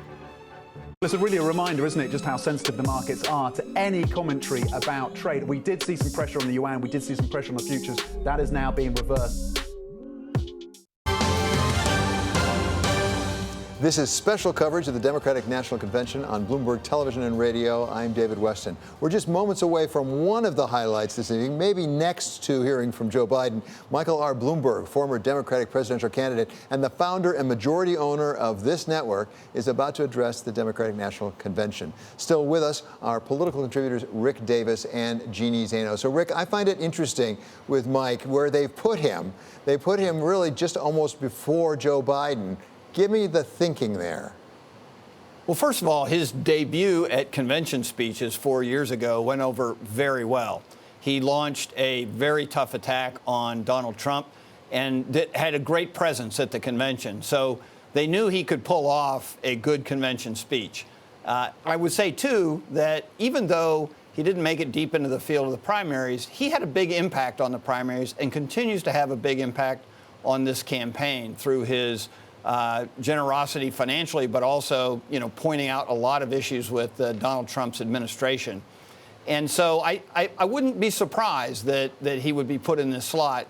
He's got a great following around the country, and I think it's a good transition to sort of this centrist view of the party that Joe Biden has been projecting throughout this convention. Yeah, it's interesting. People may not know this. You do, Jeannie. The Bloomberg Foundation actually has a program to train up new mayors before they come in. I mean, one of the graduates actually a few years ago was Keisha Lance Bottoms that we just heard from. But a lot of mayors, when he was running for president, a lot of those mayors stepped up for him because he'd done a lot through his foundation to help them succeed as mayors. Yeah, absolutely. And that's what a party needs to do, is create a strong bench of young, up-and-coming people. And you look at issues like that, you look at issues like gun control, health. These are issues that matter to the Democratic base. And also, nobody has really understood, as well as Mike Bloomberg, that the need to reach to those battleground states in the centrist way that Rick was just talking about. So you combine those things and it makes an awful lot of sense for Joe Biden. Yeah, it is pretty impressive the way they've orchestrated this, right, Rick? At the same time, you and I have been talking about this on the air here. There haven't been the really big memorable moments that will go down through history. Oh, we're going to go right now to Michael R. Bloomberg. I've never been much for partisan politics. I've supported Democrats, Republicans, and independents. Hell, I've actually been a Democrat, Republican, and independent. It's all about people. And the two people running for president couldn't be more different. One believes in facts, one does not. One listens to experts, the other thinks he knows everything. One looks forward and sees strength in America's diversity. The other looks backwards and sees immigrants as enemies and white supremacists as allies. Here's another difference. One has proven he knows how to handle a crisis by helping to lead the economic turnaround after the 2008 recession, while the other has not only failed to lead, he has made the current crisis much worse. When confronted with the biggest calamity any president has faced in the modern era, Donald Trump spent the year downplaying the threat, ignoring science, and recommending quack cures, which let COVID-19 spread much faster than it should have, leaving hundreds of thousands needlessly sick or dead. He has failed the American people catastrophically. 4 years ago, I came before this very convention and said, New Yorkers know a con when we see one. But tonight, I'm not asking you to vote against Donald Trump because he's a bad guy. I'm urging you to vote against him because he's done a bad job. Today, unemployment is at historic highs, and small businesses are struggling just to survive. It didn't have to be this way. Before I ran for mayor, I spent 20 years running a business I started from scratch. So I want to ask small business owners and their employees one question, and it's a question for everyone. Would you rehire or work for someone who ran your business into the ground and who always does what's best for him or her, even when it hurts the company, and whose reckless decisions put you in danger, and who spends more time tweeting than working? If the answer is no, why the hell would we ever rehire Donald Trump for another 4 years? Trump says we should vote for him because he's a great businessman? Really? He drove his companies into bankruptcy 6 times, always leaving behind customers and contractors who were cheated and swindled and stopped doing business with him. Well, this time, all of us are paying the price, and we can't let him get away with it again. Donald says we should vote for him because the economy was great before the virus? Huh? Biden and Obama created more jobs over their last 3 years than the Trump administration did over their first 3. And economic growth was higher under Biden and Obama than under Trump. In fact, while Biden helped save 1 million auto industry jobs, Trump has lost 250,000 manufacturing jobs. So when Trump says he wants to make America great again, he's making a pretty good case for Joe Biden. Look, our goal shouldn't be to bring back the pandemic economy. It should be, as Joe says, to build it back better. Joe's economic plan will create clean energy jobs that help fight another crisis that Trump is ignoring, climate change. And Joe will rebuild our crumbling roads and bridges, something Trump has incessantly talked about doing. But in the last 3.5 years, he hasn't done anything. What a joke. And let me tell you a little secret. Donald Trump's economic plan was to give a huge tax cut to guys like me who didn't need it, and then lie about it to everyone else. Well, Joe will roll back that tax cut that I got so we can fund things our whole country needs, like training for adults who have lost jobs, and making college more affordable, and investing in American research and development so that the products of tomorrow are made today by American workers. You know, growing up, I was taught to believe that America is the greatest country in the world, not because we won the Second World War, but because of why we fought it, for freedom, democracy, and equality. My favorite childhood book was called Johnny Tremaine, about a Boston boy who joins the Sons of Liberty at the dawn of the American Revolution. At the end of the book, Johnny stands on Lexington Commons and sees a nation that is, quote, green with spring, dreaming of the future. That's the America I know and love. And that's the America we are in danger of losing under this president. So let's put an end to this whole sorry chapter in American history and elect leaders who will bring integrity and stability, sanity, and competence back to the White House. Joe and Kamala, go get them for all of us. And we have been listening, of course, to Michael R. Bloomberg. I should say, once again, he is the founder and majority owner of Bloomberg LP, our parent company. Now let's turn to our political contributors, Rick Davis and Jeannie Zaino, and also bring in Bloomberg White House reporter Mario Parker. So, Mario, give us a sense from the White House's point of view of how they're going to regard that speech by Mr. Bloomberg. Well, his speech centered on, he tried to make a business case or lack thereof as to why Biden should be elected and Donald Trump should not be returned to the White House. Again, this is the White House's, in their opinion, their most powerful weapon is the economy. And so they will argue that the regulatory cuts that they've made, the tax cuts that they've made, other business decisions in terms of like trade, for example, have been nothing but a boon to the American economy. So, Jeannie, I don't know how much of this is all coordinated, I suppose more than I understand, but it does strike me there's sort of a theme here. We heard Mike Bloomberg say, I'm not saying he's a bad guy, just saying he did a bad job. We also heard President Obama saying, look, we can disagree on policies. The problem is he just didn't take the job seriously.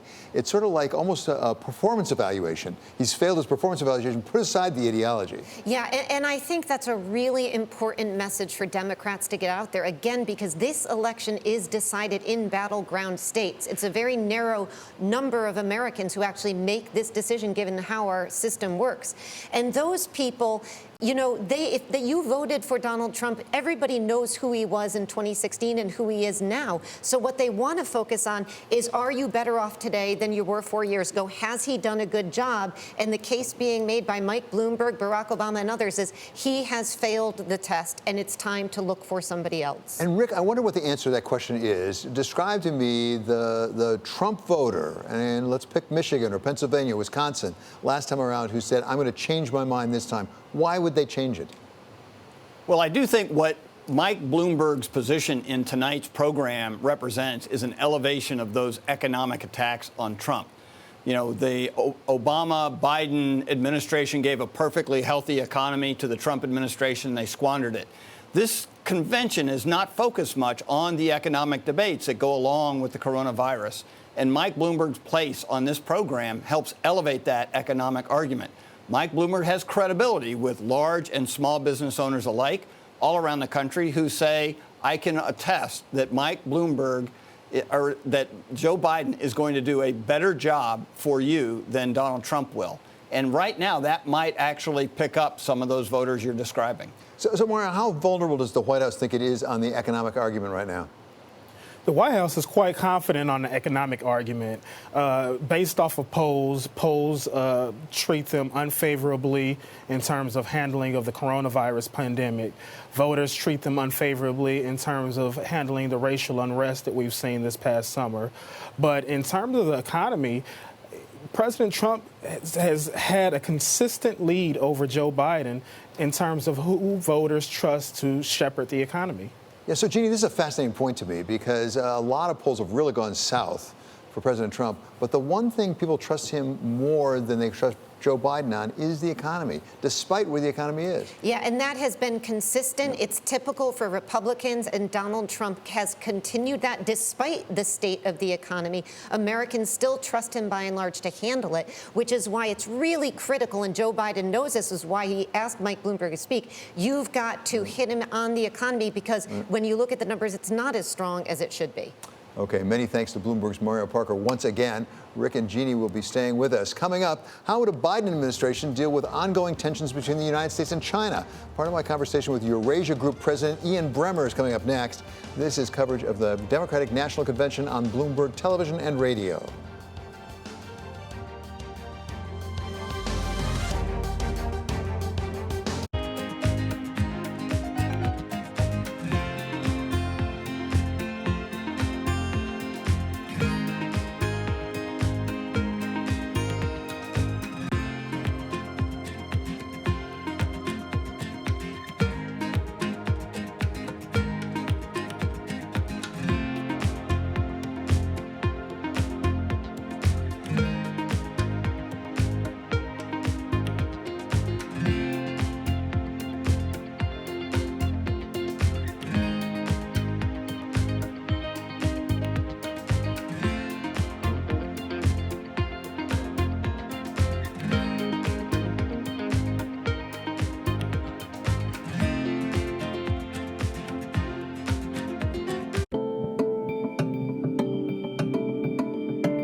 I'm David Weston.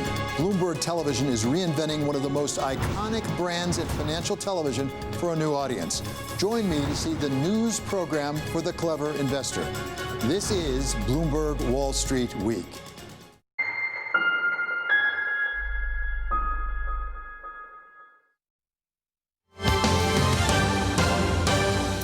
Welcome back to special coverage of the Democratic National Convention on Bloomberg Television and Radio. I'm David Weston. President Trump's allies have been criticizing this week's Democratic Convention in part for not mentioning one of the U.S.'s greatest strategic challenges. That is, of course, China. I spoke about this earlier today with Eurasia Group President Ian Bremmer about how a future Biden administration might take a different approach toward Beijing, particularly when it comes to technology. Pretty much everyone, Democrat and Republican, agree that the United States needs to take a tougher policy, a tougher stance against China. they were involved in a serious cover-up of the coronavirus for the first weeks when they didn't tell their own people, never mind the World Health Organization or the rest of the world. That made this pandemic a lot worse. Hundreds of thousands of Chinese from Wuhan leaving the country during that period of time. Biden's mad about that. Trump's mad about that. They are trying to become a tech superpower to have a lot more access and control over data of people outside China and competing with American tech companies. Both Trump and Biden would want to fight back against that. The Chinese have unilaterally changed the rule set. There's no more one state, two systems with Hong Kong. The entire Western world opposes China doing that. That would be true for both Trump and for Biden. So, I mean, really, what you see, I think, in the next few months will be both the president and the former vice president competing to show that each are tougher against this Chinese government. And I think that if Biden came in, you'd certainly see a stronger effort to make U.S. policy more assertively multilateral, use our allies and make statements together where, Trump's orientation is more unilateral and forcing allies to get on board with the Americans as opposed to constructing policy together. But I think the broad sweeping strokes of those policies towards China actually wouldn't change very much between these two leaders. So not a potentially big difference, at least on the substance of the position. And we've heard Republicans this week say you don't hear about China at the Democratic convention, in part because they really don't disagree with us on it at all. At the same point, is this sort of fundamental as a different approach, particularly in the tech world, particularly to the internet, where there's this term now, I've read, net nationalism. The internet was thought to be open to all, a way of communicating with all. Some countries, led apparently by China, want to use it as an instrument of state power. That's very clear. And, we used to talk about a World Wide Web. I mean, that sounds quaint today. There is no such thing. The Chinese have a separate internet and increasingly a separate Internet of Things that works for their own people and also that they are starting to export to countries like Zimbabwe, for example, Pakistan, mostly poorer countries that have benefited from Chinese investment and loans. But the advanced industrial democracies are almost all aligned with the American tech firms. And so we can talk about net nationalism, David, but the reality is there are only two countries in the world that have global technology firms truly of scale, and that's the United States and China. And so I think it's more accurate to talk about a technology Cold War, which we are presently in. The Chinese do not allow American tech firms like Facebook or like Google or like Amazon to function openly in the Chinese market, the largest data market in the world. And the United States has now making it clear that Huawei and very soon TikTok and WeChat will not be operating in the United States. And by the way, we don't want them operating with our allies either. And if they do operate with our allies, we intend to make that costly. Both in terms of intelligence sharing and perhaps economic sanctions as well to those countries. Once again, I think that policy would be almost completely in substance upheld if we were to see a Biden administration come into place. That was part of my conversation with Eurasia Group President Ian Bremmer earlier today to give us the view from China on what some are calling now a growing Cold War with the United States over tech. We welcome back Tom McKenzie, anchor of the Bloomberg China Open. Tom, thanks for staying with us here. Give us the perspective from China. Do they agree that there's just a fundamentally different approach to the internet and its role between the United States and the West on the one hand and China on the other, whether it's an instrument of state power or not?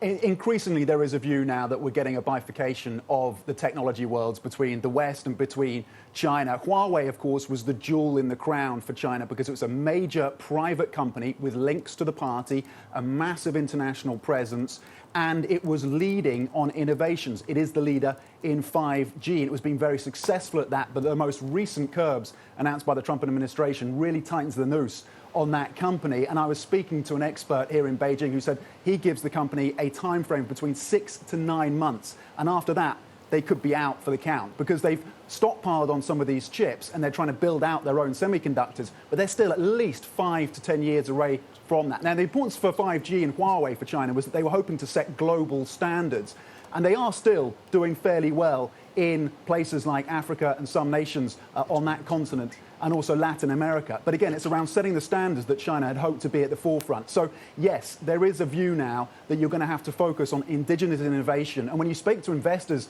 in fact, I spoke to a private equity investor 2 days ago, they said they see opportunities around this bifurcation because so much R&D spending is now focused domestically on trying to build out some of this technology supply chains to protect it from these curbs from the US.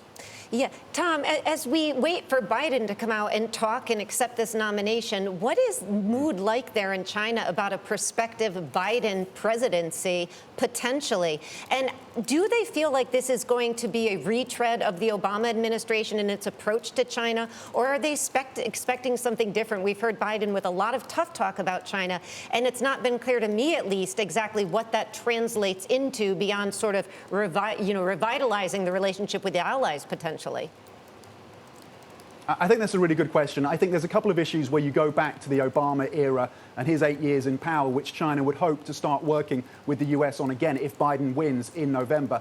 Those are climate change and the Iran deal. And you were talking, David, to Ian Bremmer about that. Those are two areas where China thinks it could start real significant conversations with a Biden administration on. Areas that they're concerned about, of course, are alliances and rebuilding those alliances between the US and its allies, particularly in Europe, and also restarting and recommitting to the Trans-Pacific Partnership, the TPP, which threatened China to some extent as well. They're also concerned here in Beijing that a Biden administration would be even tougher on human rights issues, particularly around Hong Kong and Xinjiang. So that is a concern for them. But they would be optimistic to some extent that they could sit down, at least restart conversations on some of these issues. But I don't think they're under any illusion that the view here in Beijing is that the strategy for the US under Biden or Trump remains the same, which is trying to contain China, and the tactics may change, but that strategy will remain the same.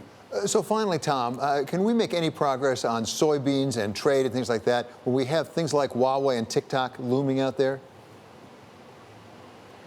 That's another key question. I mean, both sides seem to be saying that you can continue to ensure that the Phase 1 deal holds up, and we've heard that both from administration officials here in Beijing and in the US. Whether or not you can isolate that from the technology concerns is a key question. Chinese officials say they're going to bring up WeChat, they're going to bring up TikTok when they sit down for this review of those trade talks, because those are significant companies. And at some point, the dam is going to break and China will have to retaliate, but they're going to hold off until after those elections in November, you would have thought. That'll make it a fun discussion. Thank you so much to Tom McKenzie. Really great having you here. He is the anchor of the China Open for Bloomberg. Coming up, we're just moments away now from the highlight of the evening and of the convention. Democratic presidential nominee Joe Biden's acceptance speech. We'll bring that to you live. This is coverage of the Democratic National Convention on Bloomberg Television and on radio. And they needed 3 votes to pass the economic rescue package. Joe Biden was handled the task of going to get those 3 Republican votes. Joe returned to the place where he had been so effective. Passion.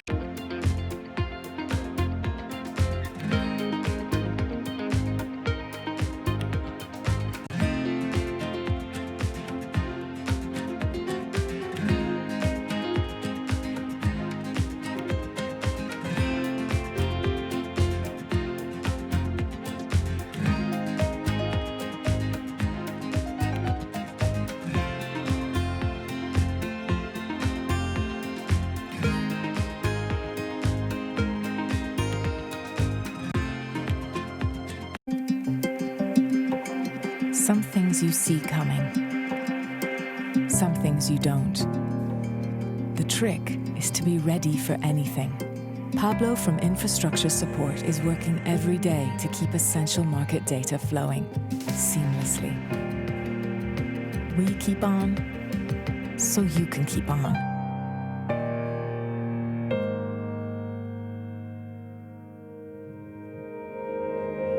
There are going to be relative price changes that from time to time increase and make the reported numbers seem larger. But right now, with 10% unemployment, I'm not particularly concerned about inflation growing at a rapid rate. This is a market that over the past few weeks has made it clear it wants to go higher. It got a little spooked by the idea that geopolitical tensions are rising.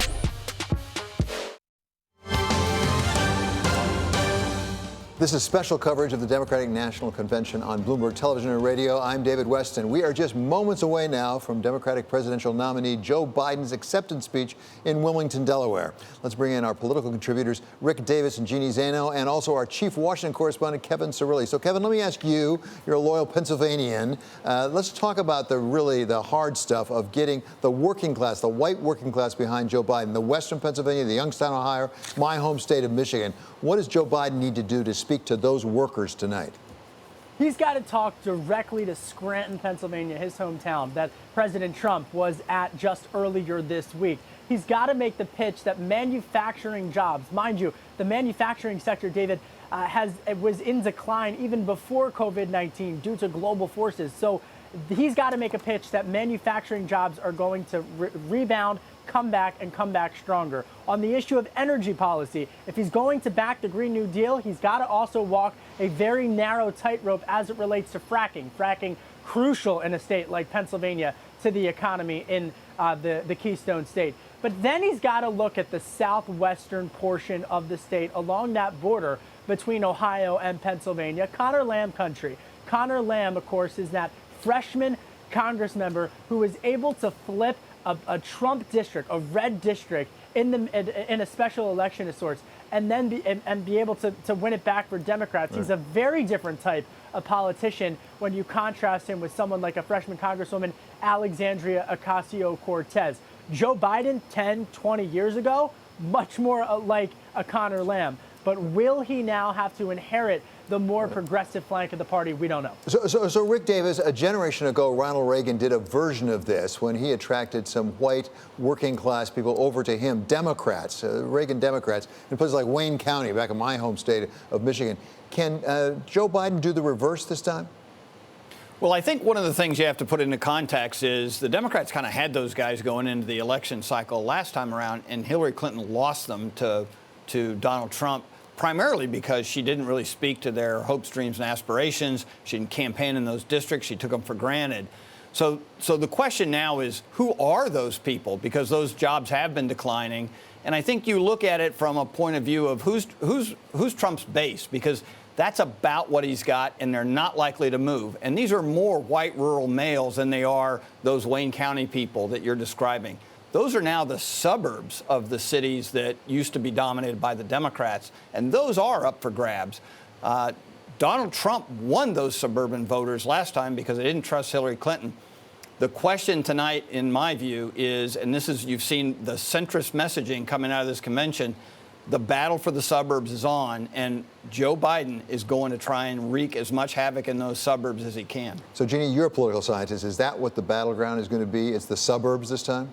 It is the suburbs. It's also women, and that is critically important. And that's where Kamala Harris is so critical. And, of course, Joe Biden is going to come out tonight, and he is going to try to make the case that he can bring the security to the suburbs, both economic, health, restore education, and bring sort of normalcy back to the White House.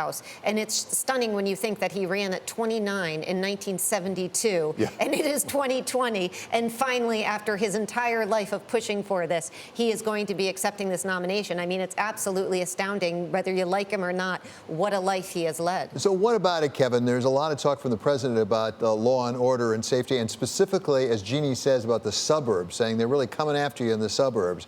And yet the Democrats didn't respond to that at all in this convention. Does that surprise you? No, it doesn't. Well, it's simply because back in the 2000 election, it was about security moms. Or I'm sorry, in the 2004 election, it was about security moms.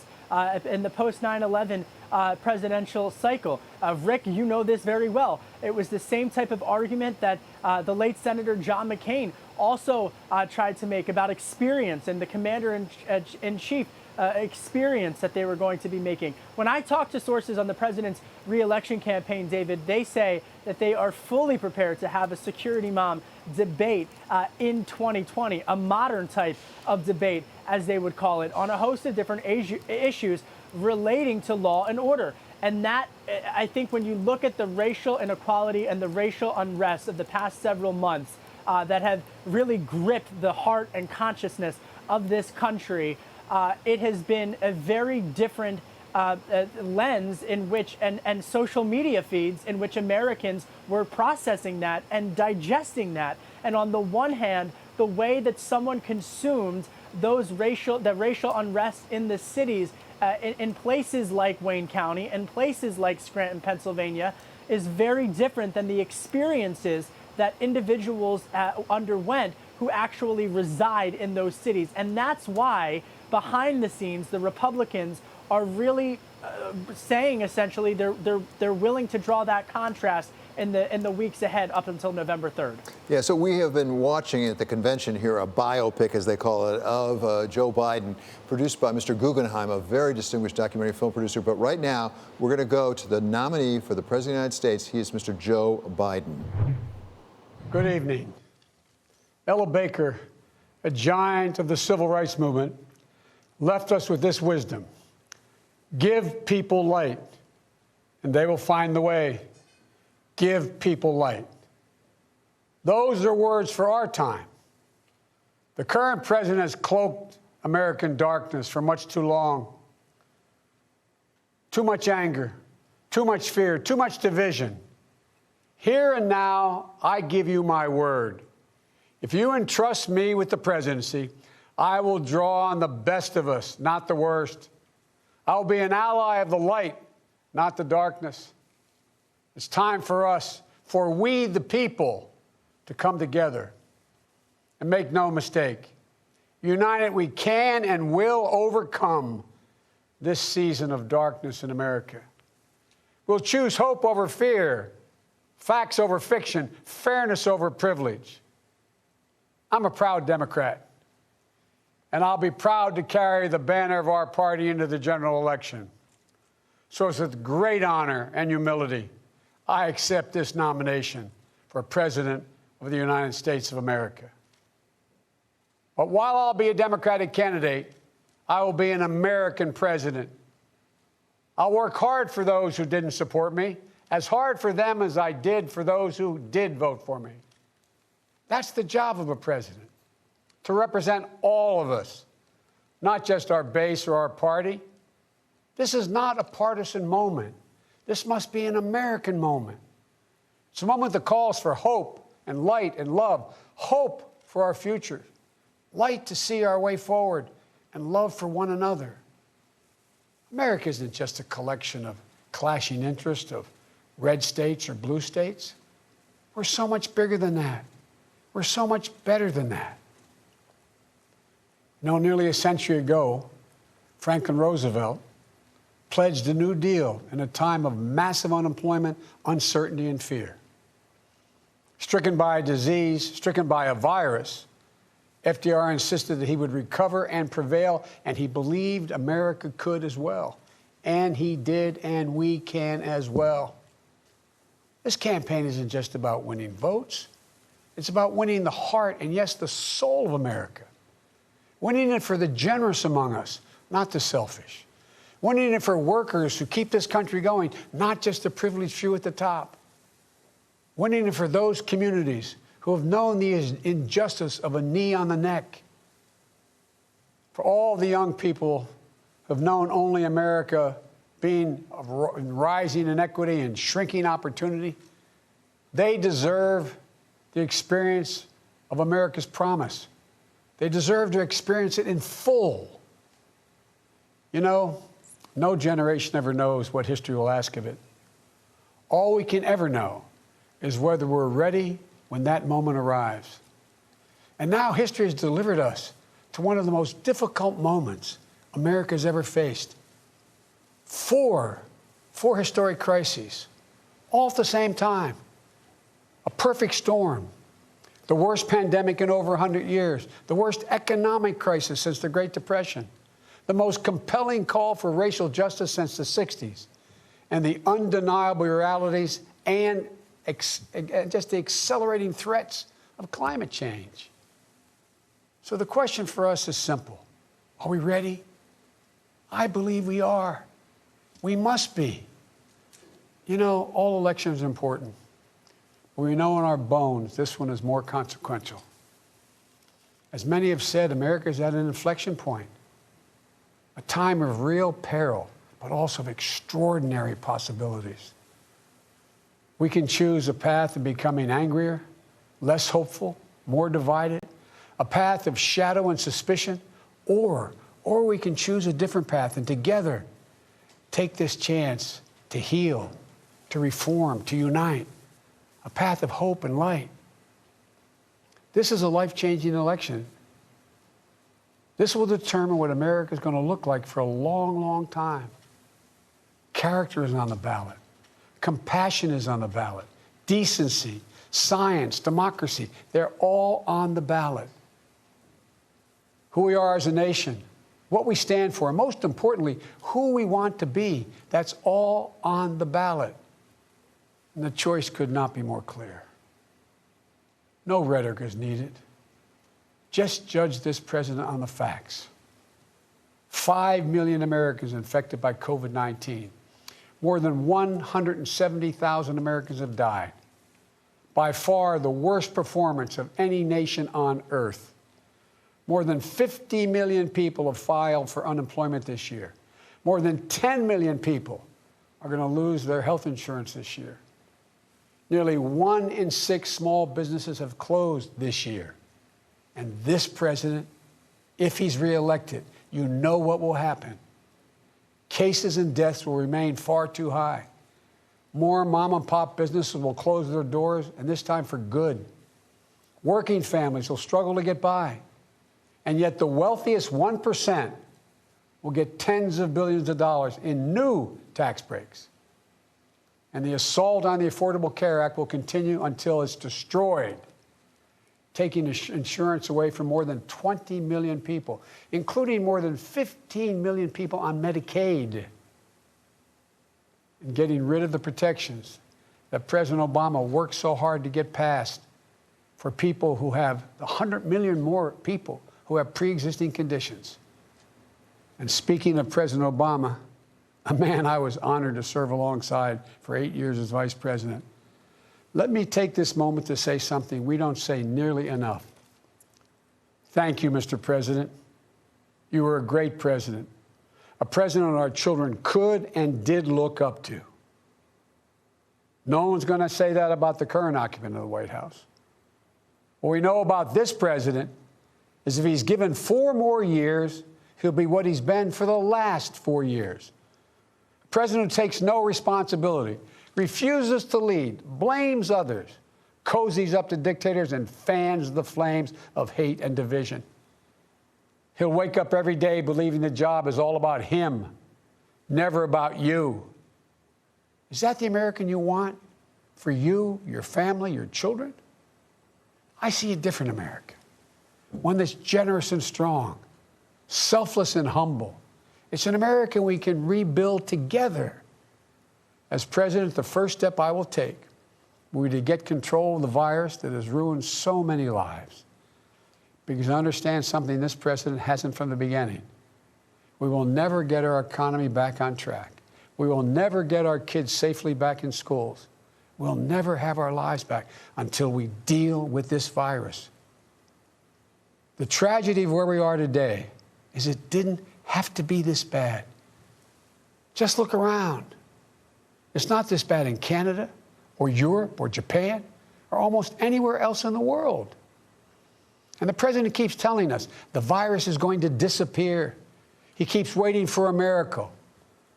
Well, I have news for him. No miracle is coming. We lead the world in confirmed cases. We lead the world in deaths. Our economy is in tatters with Black, Latino, Asian American, Native American communities bearing the brunt of it. And after all this time, the president still does not have a plan. Well, I do. If I'm your president, on day one, we'll implement the national strategy I've been laying out since March.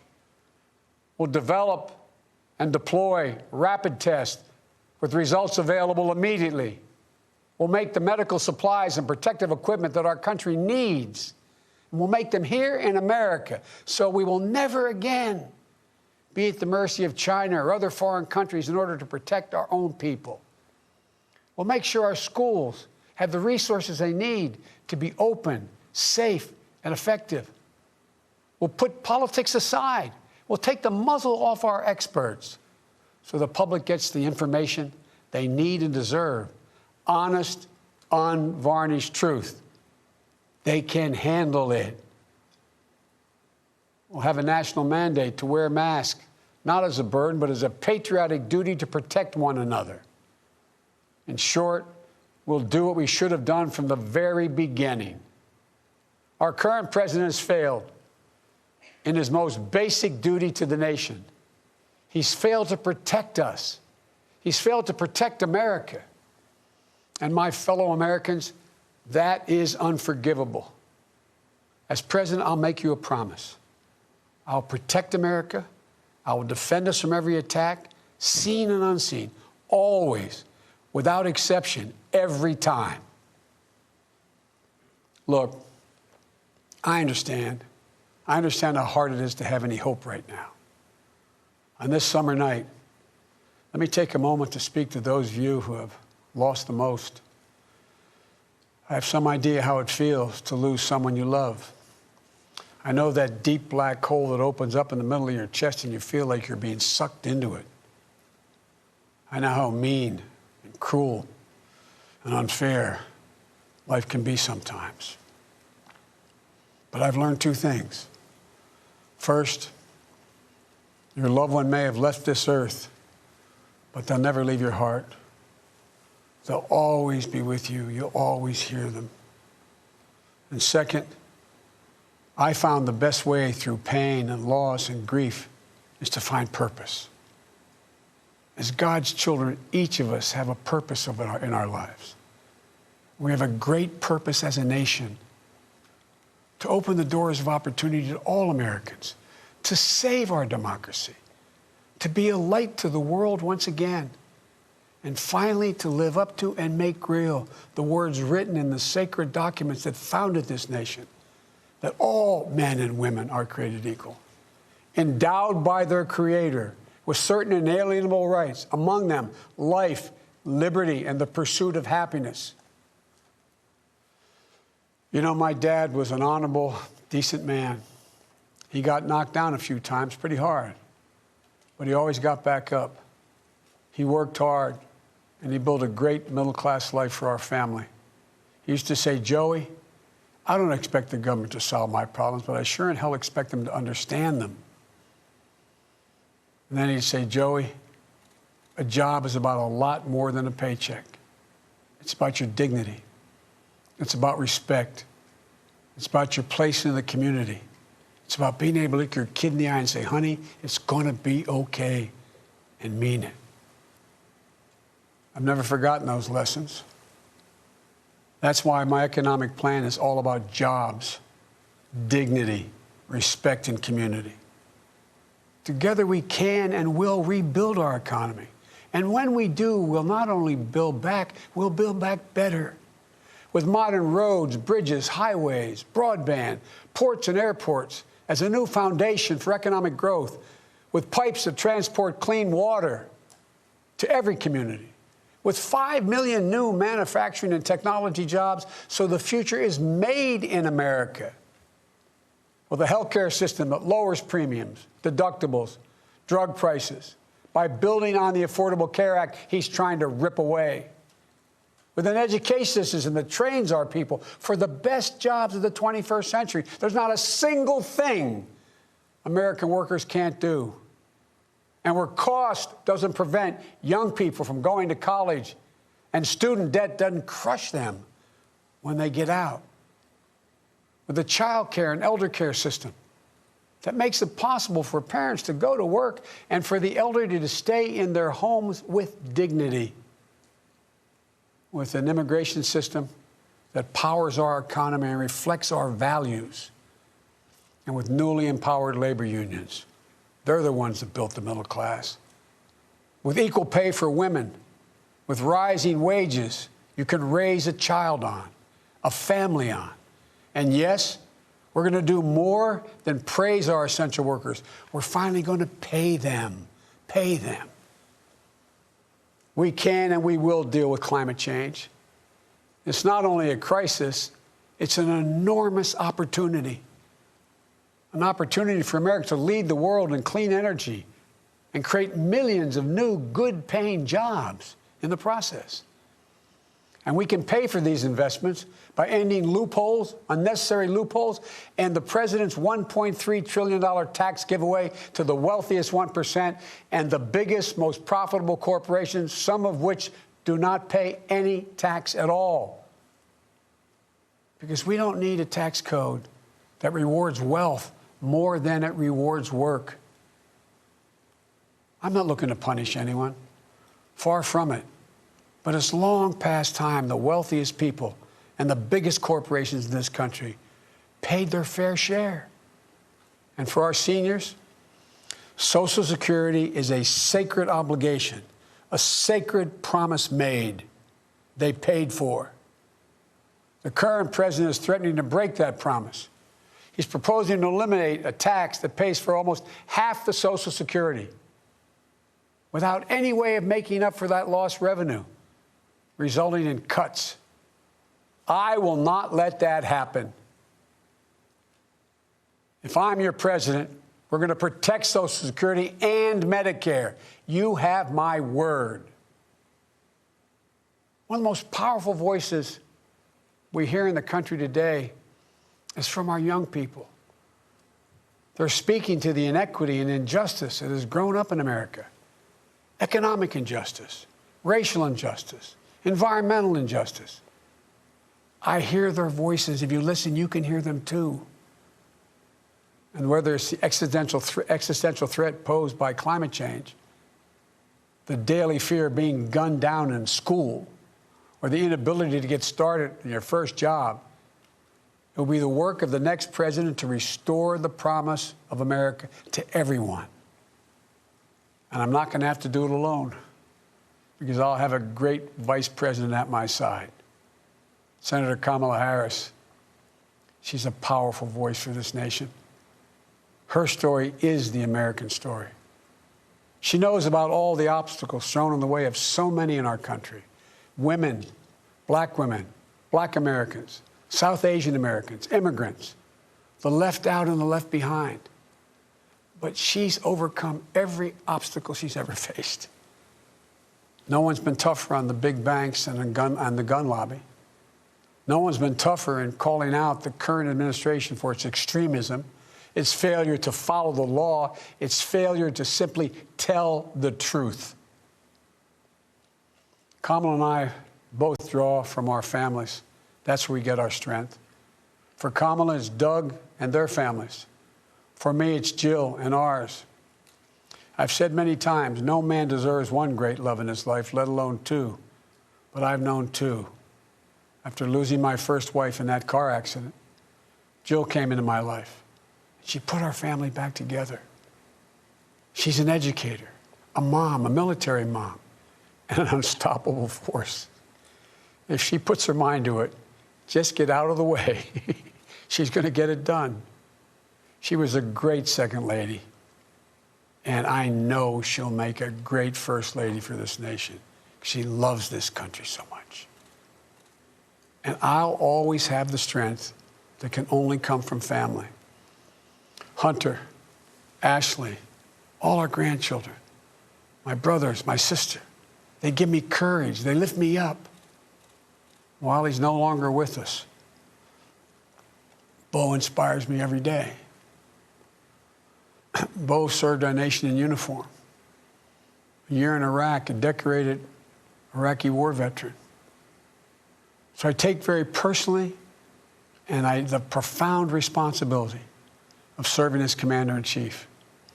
I'll be a president who will stand with our allies and friends and make it clear to our adversaries the days of cozying up to dictators is over.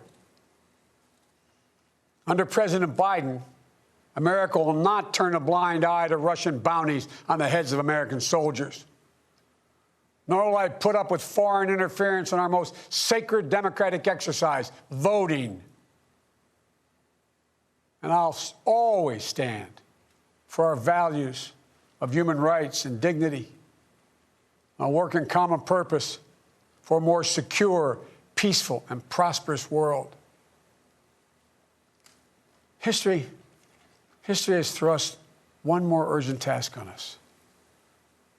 Will we be the generation that finally wipes out the stain of racism from our national character? I believe we're up to it. I believe we're ready. Just a week ago yesterday was the 3rd anniversary of the events in Charlottesville. Close your eyes. Remember what you saw on television. Remember seeing those neo-Nazis and Klansmen and white supremacists coming out of fields with lighted torches, veins bulging, spewing the same anti-Semitic bile heard across Europe in the 30s. Remember the violent clash that ensued between those spreading hate and those with the courage to stand against it. And remember what the president said when asked? He said there were, quote, very fine people on both sides. It was a wake-up call for us as a country, and for me, a call to action. At that moment, I knew I'd have to run, because my father taught us that silence was complicity, and I could never remain silent or complicit. At the time, I said we're in the battle for the soul of this nation. And we are. You know, one of the most important conversations I've had this entire campaign, it was with someone who was much too young to vote. I met with 6-year-old Gianna Floyd the day before her daddy, George Floyd, was laid to rest. She's an incredibly brave little girl. And I'll never forget it. When I leaned down to speak to her, she looked in my eyes and she said, and I quote, "Daddy changed the world. Daddy changed the world." Her words burrowed deep into my heart. Maybe George Floyd's murder was a breaking point. Maybe John Lewis's passing the inspiration. But however it's come to be, however it's happened, America's ready, in John's words, to lay down, quote, the heavy burden of hate at last, and to end the hard work of rooting out our systemic racism. You know, American history tells us that it's been in our darkest moments that we've made our greatest progress, that we found the light.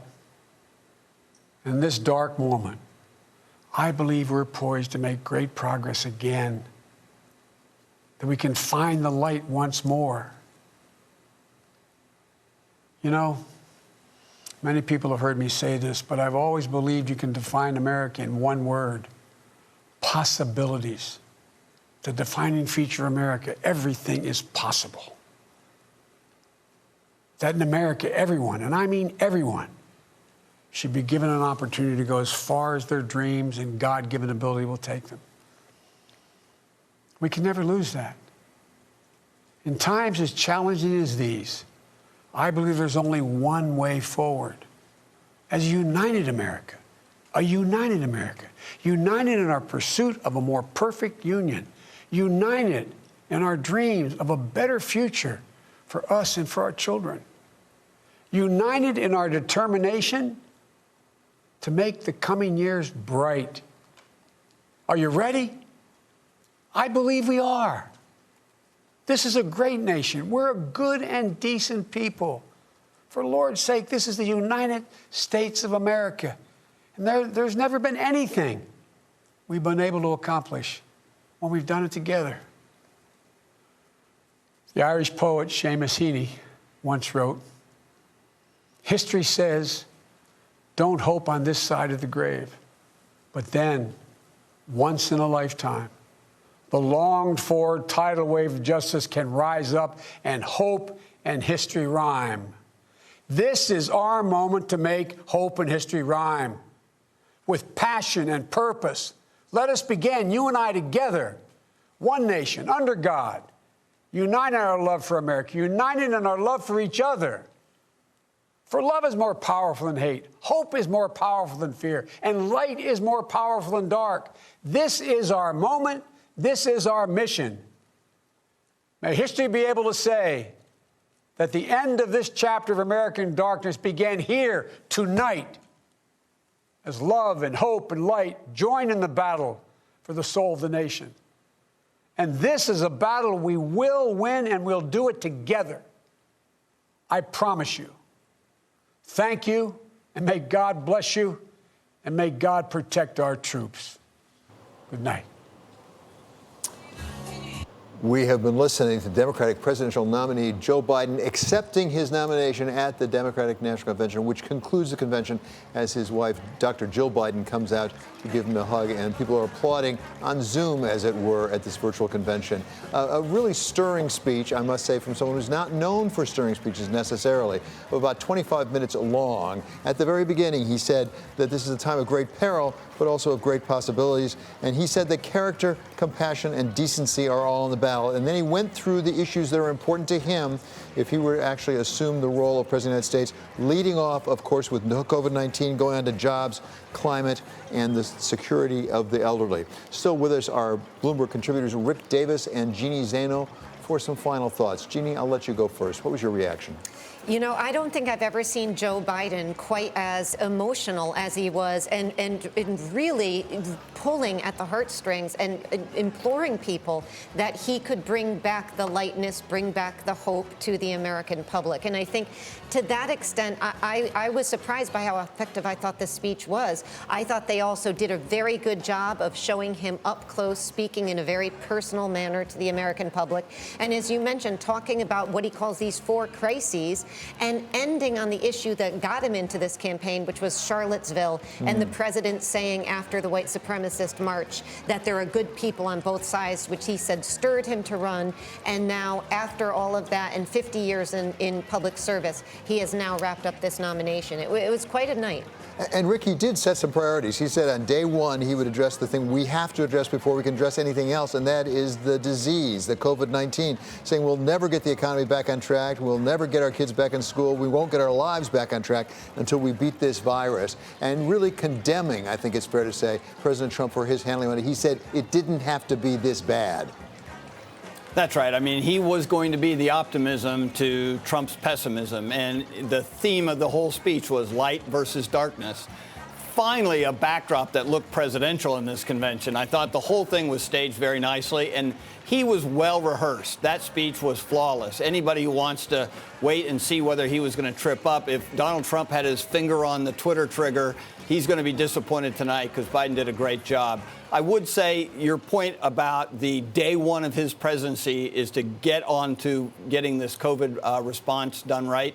And he added his national mask mandate, which has some dubious legal ramifications, but nonetheless, he has a plan. And I think that was the other thing. He also, in the middle of his speech, went after all of the advantages that Trump has over him. He talked about giving people security in their homes. So he was addressing some of the issues of law and order. He talked about jobs and building the economy and manufacturing. He wasn't going to cede anything that to Donald Trump. You know, so he really went after the Trump strengths in addition to pushing his own advantages. And I would say even the targeting we talked about earlier, who was he talking to? It was pretty clear tonight. It was swing voters and disaffected Republicans who make up a winning margin for him on top of what was likely to be, after this convention, a pretty fired up Democratic base. Well, that's an interesting question, Jeannie. It'll take a little while to find out. Did they get actually convention bounce from this the way you normally do in a convention where you actually get together physically as opposed to this virtual experience? Yeah, and I don't think we're going to know. I mean, the Democrats had to move their convention because of COVID, and I think what we're seeing on the screen now is something that months ago Americans wouldn't have been familiar with, but these sort of celebrations of birthdays and now a Democratic nomination for president that are done social distanced, which, you know, seems quite familiar to all of us now who have been going through this. So it is quite a moment to see this, and I do think that they may get something of a bump, but you can bet the president and his team are going to come back hard early next week and try to dampen whatever bump they get out of this. Yeah, it's interesting. As we leave here, what we're seeing, if you're watching television, I'll tell you for radio, is the Bidens and the Harrises is going out to apparently a outside public forum, I'm sure socially distanced, but with a crowd. So there actually is a live crowd, it would appear, at the very tail end of this convention. And they're waving to the crowd, which is applauding them. So our thanks now to Bloomberg political contributors Rick Davis and Stone Cappell. I'm sorry, I'm told we should stay on. I beg your pardon. Are we going to take this live? What do you want, control room? Oh, we have fireworks, too. Again, for people on radio who cannot see this, there's fireworks in addition to them coming out in front of a backdrop of huge American flags waving at a crowd. I'm not sure how large the crowd is. So there's a little spontaneity. So it's Wilmington, Delaware. So there's a bit of a spectacle, again, for people on the radio. It appears what it actually is, it looks like a drive-in movie. For those of us old enough to remember that, a lot of people have come in their cars, are leaning out of their cars and applauding the Democratic ticket as fireworks explode in the air. So, Rick Davis, how does that do for you? Does that warm the cockles of your heart from your days of running these Absolutely. things? I've done a lot of parking lot rallies in my time, and this is a classic Americana, as Jeannie said. This is how concerts are held now in Walmart parking lots. This is how you go to a movie, in a parking lot. And you sit in your pickup truck and you enjoy yourself in a socially distant fashion. And I think this is a great finish for this convention, because we've been debating all week whether or not the impact of a virtual convention is something that was going to have a resonant political bump for them. But here's some old-fashioned looking rallies, and I hope we can see more of this during the campaign, because I do think that this is what America sees as a political campaign. Yeah, completely right. Again, I want to explain for people who are listening on the radio, it's an old-fashioned rally with one difference. Both the presidential candidate and his wife have masks on. They're a long distance for anybody there, but nevertheless, they've got their masks on outside a long distance from so they're setting the example. As we heard from the speech, Jeannie, he said one of the things he'd do as president is say, everybody wear a mask. A national mask mandate, something the current president has not gone with. And I have to tell you, I'm reminded here of Ronald Reagan, who used to talk about, forget about the words, the picture matters more. And you look at this picture, and this is quite a picture of America today, with the fireworks and the flags and the cars and everybody social distanced and masked, but waving and very, very excited to see the Bidens and the Harrises. I also wonder, Rick, again, as somebody who's staged these things, have done these things, I wonder if they saved this for the end for this very reason, because it's something of a surprise. It's so different from what we've had for 4 straight days. Well, I do think it's different. I do think they were thinking, how do we finish this thing off? And look, they've had a successful convention. There's no question that the technology reigns supreme, and it came off pretty much without a hitch. But I think they've got to connect back into the pulse of America. And by the way, again, appropriating some of Donald Trump's tactics. He had a rally today in Pennsylvania, and he didn't wear a mask, and probably half the crowd didn't wear a mask. But you can still have these events. You can still do them responsibly. And it takes leadership like Biden is doing right now. I'm sure the last thing he would love to do is have a mask on, but it's the prudent thing to do. Yeah, but by the way, now, of course, I'm sorry, Rick, go ahead, please. I was just going to say, and of course, now the camera swings to somebody who does not have a mask on. Yeah, exactly. You're talking exactly right. But one of the things, I mean, we're all learning this thing just like we're learning Zoom and things like that. They have all these cars around with people sort of leaning out the windows, but most of those cars appear to have their emergency flashers on. So there's sort of a red flashing of lights throughout. I think that has a lot more to do with trying to create some enthusiasm and excitement than it does any kind of particular safety issue. No, I think that's exactly right, Rick. But I think we're all blazing a new trail here. This is new ground we've never had before. It's like going to the concert with a lighter, but they don't do that anymore. Exactly, they do with the lighters. Phone, exactly I guess. Right. So it really is quite a picture that the Democrats have put on here for anybody who thought this was going to be sort of him in a room alone, just talking to himself and talking to his wife after. This has turned out to be quite a celebration that they've organized right outside in a safe distance. So Rick, maybe we don't have just one showman in this race. Yeah, during the speech, we've talked a lot about what will the moments be, and it's hard to produce a moment without a crowd and without the energy that it produces.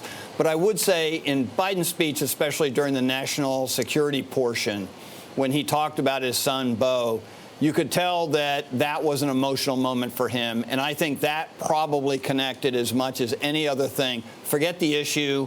Forget whether or not he was talking about, war and peace and commander-in-chief issues.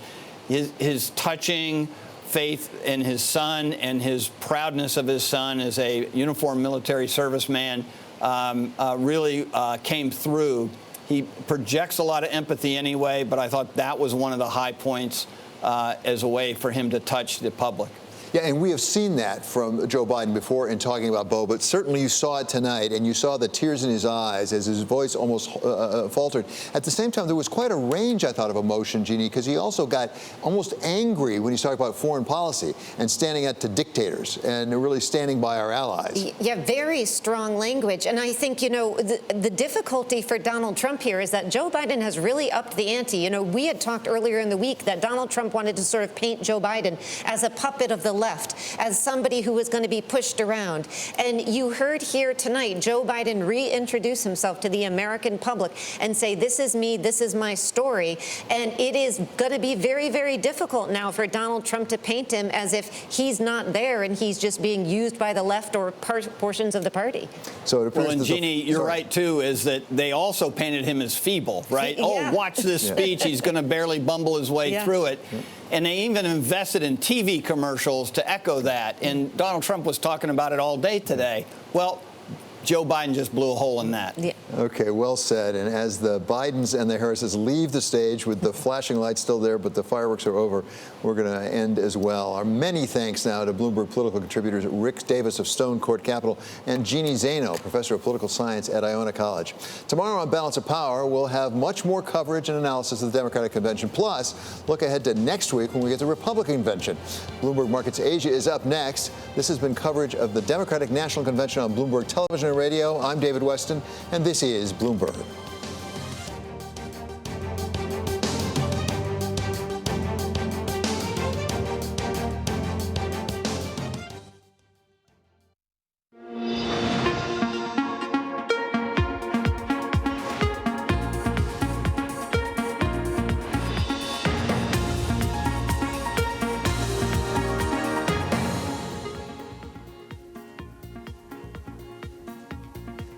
It's 11:24 a.m. in Hong Kong. I'm Yvonne Mann. Welcome to Bloomberg Markets Asia.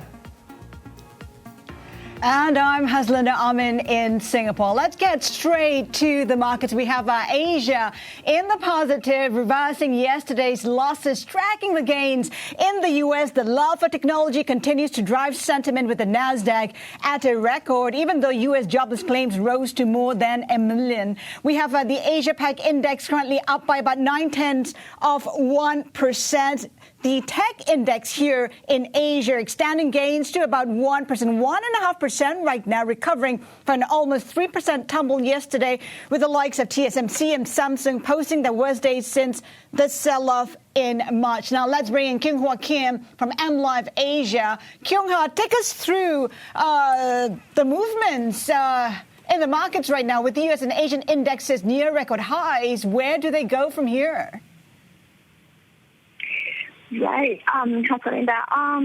I think, we're going to see continued, ups and downs in the markets. Pullbacks are not unexpected in a bull market. And the markets, doesn't like the uncertainty created with the Fed policy and China trade tensions and stimulus tax was granted in the Congress. But, there are things to remember about, what really has brought, these stock markets to where we are. The normalization has started and the recovery is on the way. And we are not going back to the recession. And then that's because the Fed rates, will remain as supportive as before.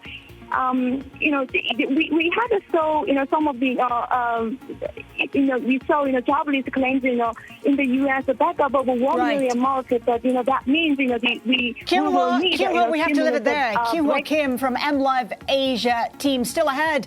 This hour we have our interview with Suncorp Group CEO Steve Johnson coming right up. Keep it here with us.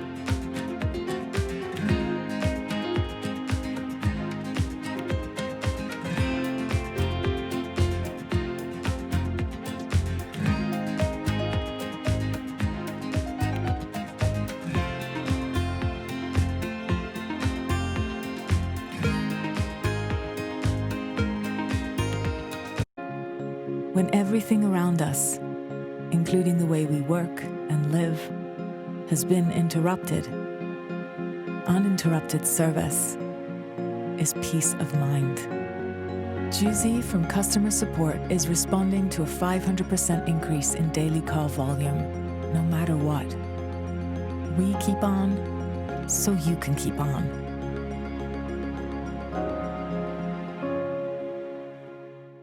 The rapidity with which we are moving relates more to technological advances in how you can make a vaccine even before you start testing it.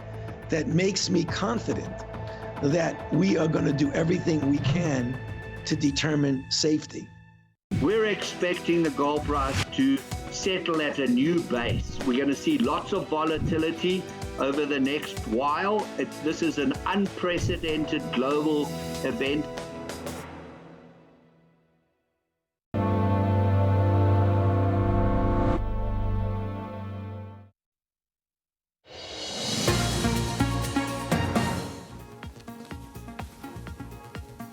Welcome back to Bloomberg Markets Asia. Let's do a check on the markets right now. We have, of course, Asia in positive territory, reversing those losses which we saw yesterday. Tech front and center. It remains very much a tech story, plus Korea's early trade data showing an easing of that slump in exports, driving the Kospi higher by 1.7%. The TAIEX also saw a deep sell-off today, recovering somewhat, up by 2%.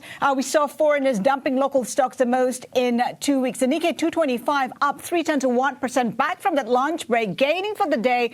Fast retailing among gainers. July core CPI unchanged for the year at 0.1%. Looking at dollar yen, we have yen heading for its biggest weekly rally in a month amid broad dollar weakness. MUFG says the pair may test 105 levels next week when there are a slew of U.S. debt auctions and yields may drive currency moves. And taking a look at some of the movers today, we have Alibaba up by 1.3%. Its sales growth almost back to pre-pandemic levels. Quarterly revenue grew better than expected, 34%. Car Inc. in focus today, down by 5%. We have Suncor currently surging by 9%. And speaking of Suncor, it reported full-year cash profit at 749 million Aussie dollars, down 33% from a year earlier, but still beating estimates. The operating environment remains slightly highly uncertain due to COVID-19 and the related economic impacts. The group has increased its full year 2021 natural hazard allowance by 130 million Aussie dollars to 950 million. Well, joining us live from Brisbane is Suncor Group CEO and Managing Director Steve Johnson. Steve, good to have you with us. I mean, of course, we have the COVID front and center, and you say that the impact likely broadly neutral. But taking a more medium-term perspective, are you expecting any impact, perhaps, more medium-term in terms of landlord insurance cover? What are you looking at? Look, it's very hard to tell. I mean, the outlook is very uncertain. This is a health crisis. It's primarily a health crisis that's flowing through economically. So the foundations of our business remain very strong. What we've done over the past 12 months is build a very strong balance sheet, make sure that we've got the right amount of capital, funding and liquidity so that we can contemplate any set of scenarios. We've got great provisioning in terms of our banking business. As you said, we built our natural hazard allowance up. We've got good reinsurance. And so we see now COVID as a real opportunity for us to transform our business, get more digital sales through and be very robust into the future. I'm just wondering how much clarity you have for Suncor, because